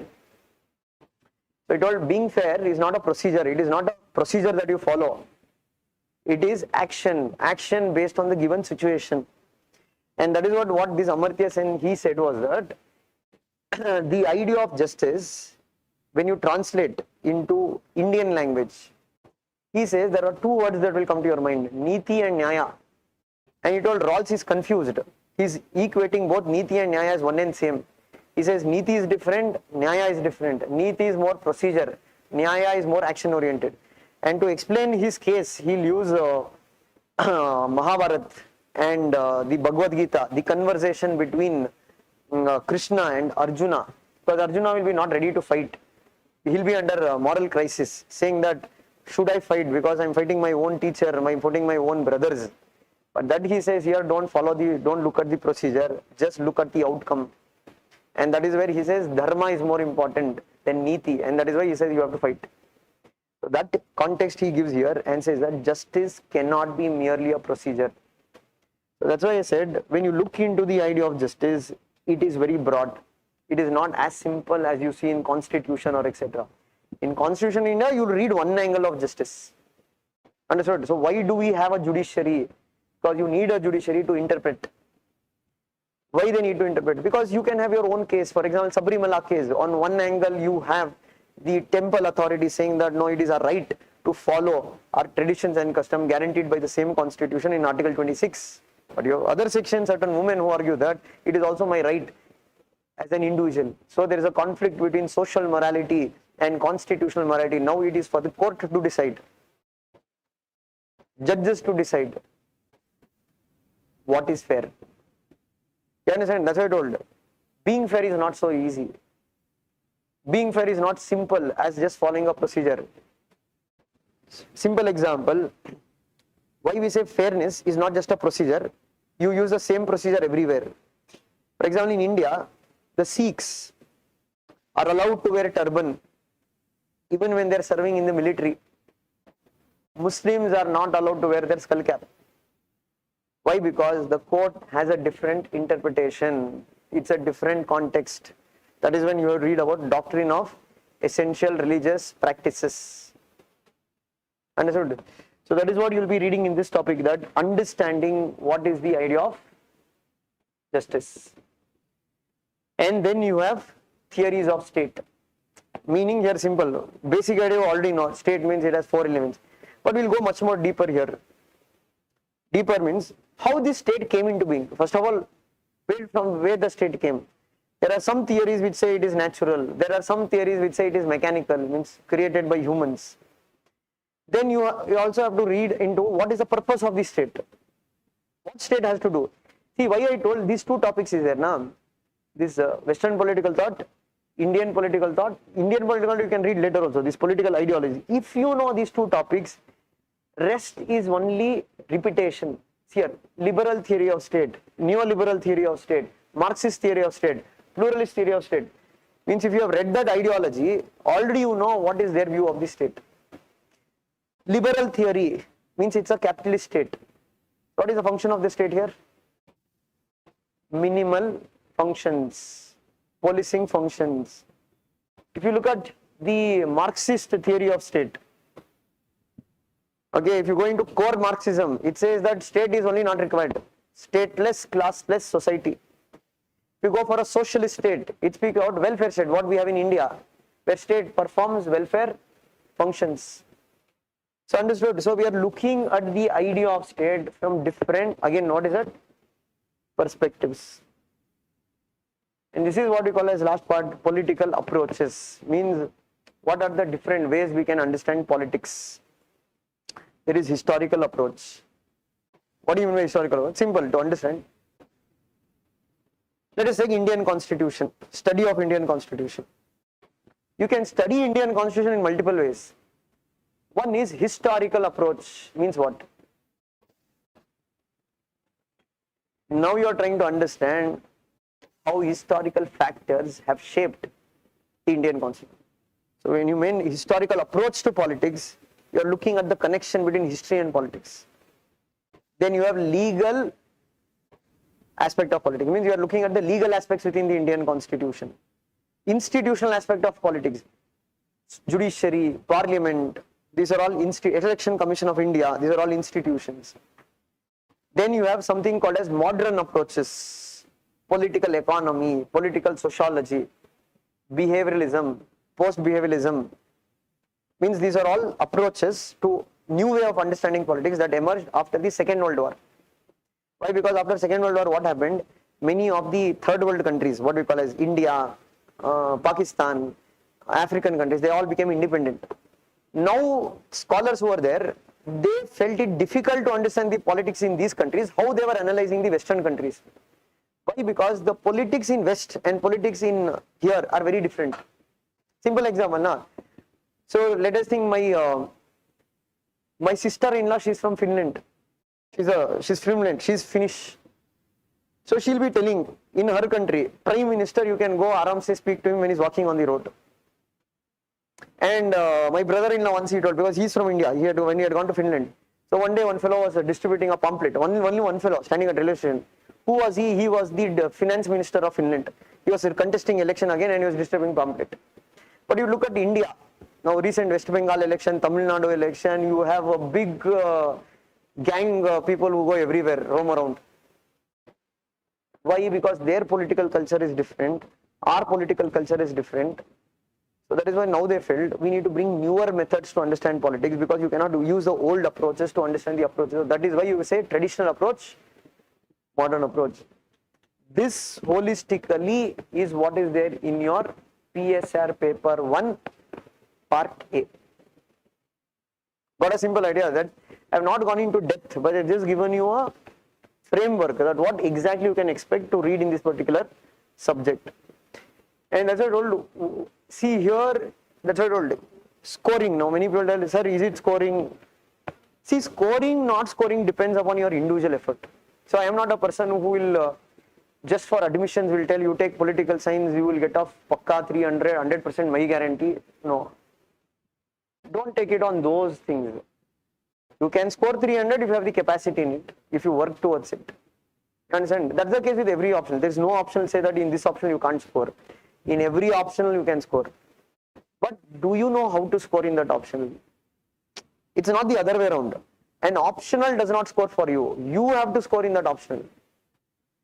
So it depends upon how you understand, how you read that optional, and how you practice answer writing. That is what determines your rank. So what in classes we can help is that I can help you to know what to study, what not to study, from where to start, where to end, how to bring interlinkages, and make you solve most of the previous year questions. Because in our classes, what we'll be doing is that some people had asked, why have you not kept any tests? Because I don't believe in meaningless tests. That's my personal opinion. I might even disagree with our OGP weekend test. It's my opinion. I am not telling they're right, I am right, or they're wrong, or they're right, I'm wrong. It's my way of looking at things. I don't believe in meaningless test unless you don't know how to write only. I don't think so. Just giving you a paper and you write and you are writing some nonsense and I am evaluating that. It doesn't make sense.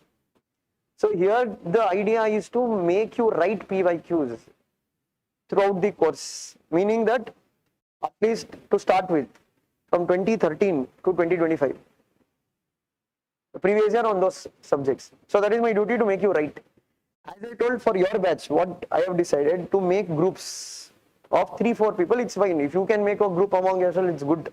Or if you don't get any group members, you tell we'll try to make a group. For online students also told, for them make group online and work in that group. How, for example, you can say now Monday, your actual classes will start, like with Plato or with Western political thought will be starting. So what we have decided for this batch is that every Saturday, there will be no new things that will be taught. We are either going to discuss what we have read for a week, try to go through questions which you feel difficult, or you came out with a doubt saying that, okay, I'm not able to understand this, that we'll do. But we'll do as a groups now. We'll sit as groups, we'll discuss it. And then you will have to maintain a separate notebook for answer writing. Notebook, keep a notebook, not sheets. Keep a separate notebook. So I'll tell you when to write. I'll give you targets, which questions to write. Evaluation I'll only do. Get the book to me as a group, as an individual, whatever. For online students, it is through Zoom. So what will be that? Every alternative Saturday will be. For offline, if it is one Saturday, the next Saturday it will be for online students through Zoom. What we say, the doubt clearing sessions or whatever is it, answer writing, answer discussion, what you want to do. So here the idea is that it's not just bombarding you with class. The idea is that at least I want you to finish all the PYQs before we end the class, means in the next 4.5 months. Means your book should be at least carrying some, let us say, 252 questions which you have written. You understand? That's the idea of the particular course. And secondly is that you have to make certain value additions. Not now. Once you complete the entire reading, then you will get to know where to do the value addition, especially in the IR part. So if you've been following our Telegram channel, in my Telegram channel, day to day I'm uploading IR related current issues. So that you will get it in a segregated way. What do you mean by segregated way? India, Bangladesh, all the news developments will be segregated one way. India, Afghanistan, India, China, India, US, what is there in the syllabus. So there also you don't need to make notes, but you have to make short notes from it. That you'll understand once we do the IR part, how to approach the international relations part. For this part, there is no book required. The only reference book what you can use is OP Gowda. Reference means don't sit and read that book now. After every topic, if you feel you did not understand anything, but you need in-depth reading, that time you can use the book. Otherwise, just stick to reading the class notes. Okay. Second one, especially the starting part, it will be philosophy a bit. So you might find some degree of difficulty in understanding philosophy, but that you feel free to ask in class itself. Okay, I'm not able to understand this. What is this? That we can explain to you. Like this is what we, like some of you, like if you didn't still understand what is idealism or materialism, you can come and ask even in depth. Okay, what exactly is that? Got it? So that is the whole idea, and mainly here writing will be less. Means we are not going to, like polity, GS polity, we are not going to dictate on a day-to-day basis, because that is very basics. Here it is more about discussion, about the idea, explaining the particular idea. So as I told, you can maintain a separate running notes to make just value addition, examples, what is there. And the question is that, can we read newspaper? Yes, you can, but after you understand the concept. See, now there will be editorial page. They might, let us think, they would have given some opinion of Amartya Sen. But unless you know what is Amartya Sen's basic idea, you won't be able to understand that editorial page. So that you don't worry, whatever editorial till now it has come, I have a compilation of it. So that I'll share it. But once we do your basics, so that time you will get to know how you can take content from it and add it to your notes. Understood? So here, how many of you have come to become experts in political science? That is not going to happen. The only idea here is to score marks. Because don't have this perception saying that I want to go to politics, that's why I have taken political science. It might slightly help, especially ideas of Kautilya, Machiavelli. Because what, it's my personal opinion, Gandhi is good for books, Kautilya is for life. Okay, so books you write more. But yeah, if somebody is only looking for politics, when you read about Kautilya, you read about Machiavelli, you'll understand what they say, you'll understand what is currently happening, and why we say it is always power. That is what Mao Zedong told. Power flows from the barrel of the gun. So your idea should be not that I'm going into politics, so I'll read. No, because this can be tempting also. Sometimes what will happen, you will get too much into politics. Instead of political science, you will become so much interested in understanding elections, how they are happening, that you don't go so much. You are not a political analyst here. You are just writing an answer of 250 words, 150 words in your answer. Your only goal is to score 280, 290 or 300 in PSIR. So just work in that direction. Because some people will be there, sir, I want to take psychology. Why? Because after, if I don't clear UPSC, then I can future in psychologist. No. For that you need to have a degree. You're getting mind. You have to have a degree. Otherwise, there is no future as a psychologist, economist. Your only goal, only maqsad, what is that in optional? Score marks. Your only goal is how do I score marks? What do I need to do? And it's not so difficult. You just need to get hold of the approach. Problem with many of them is that they lack the approach. You understand? Why they lack the approach? Now, for example, I think one of the students, they have not come, so they openly asked. Okay, they were more upright and they told. I think that the boy or girl, I forgot. I think it's a boy who came. He told long back, when we launched the course. He was honest enough to tell, look, sir, this is the videos I already have. This is the notes also I already have. Give me one reason why you need to attend the class, then I'll take the admission. He was honest enough. He told, I need a clarity. I think the only reason you have to take the class is that if you are only looking for the video, it's already there on Telegram, you go watch it. There is no problem.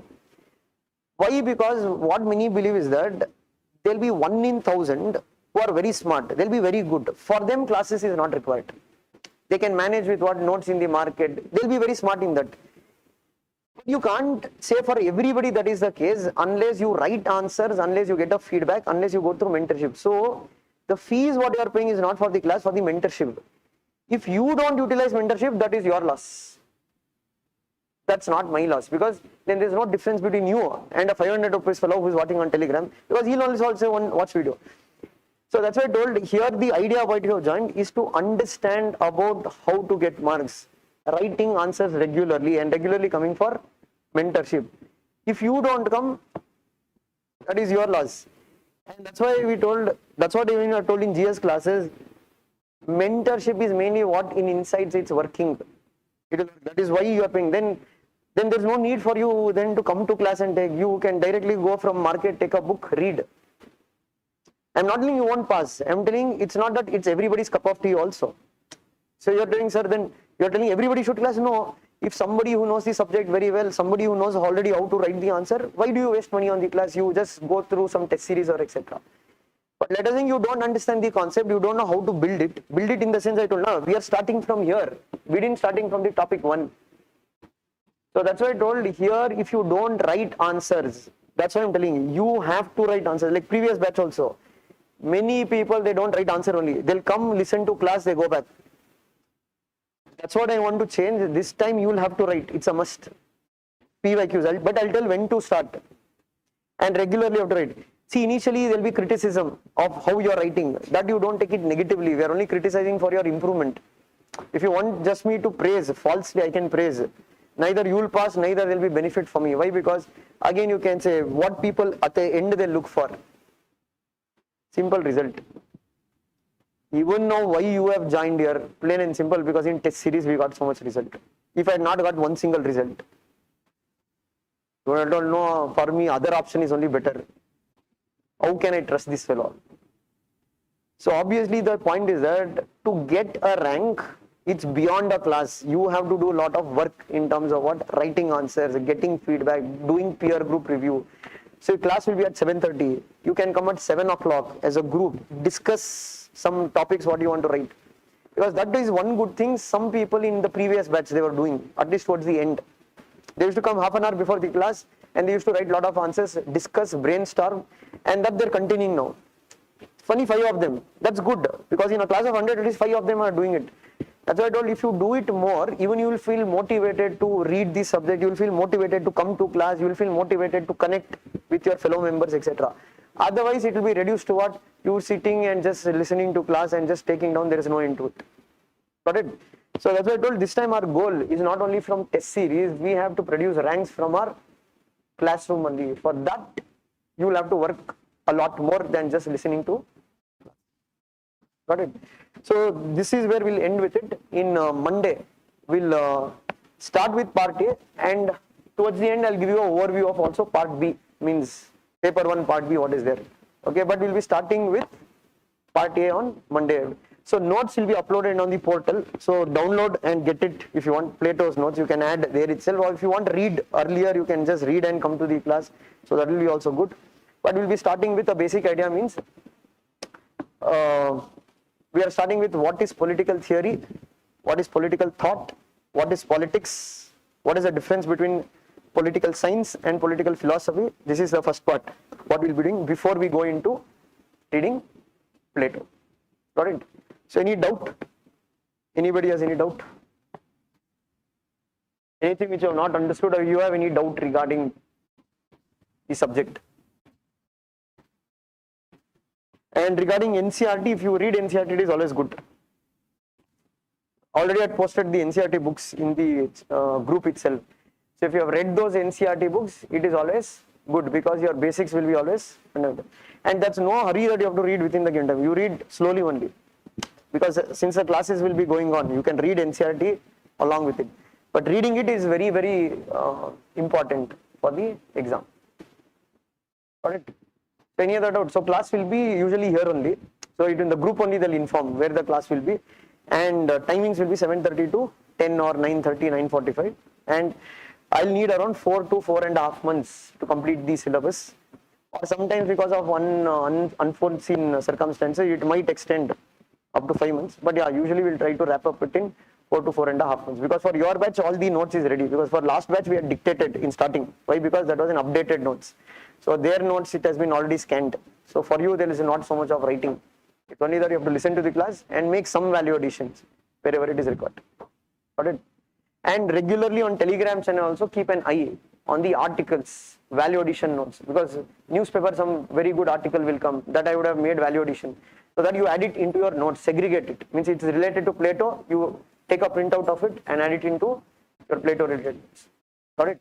And a separate notebook for answer writing. And everybody has to take a Xerox or printout of the syllabus copy, and you have to keep it with you.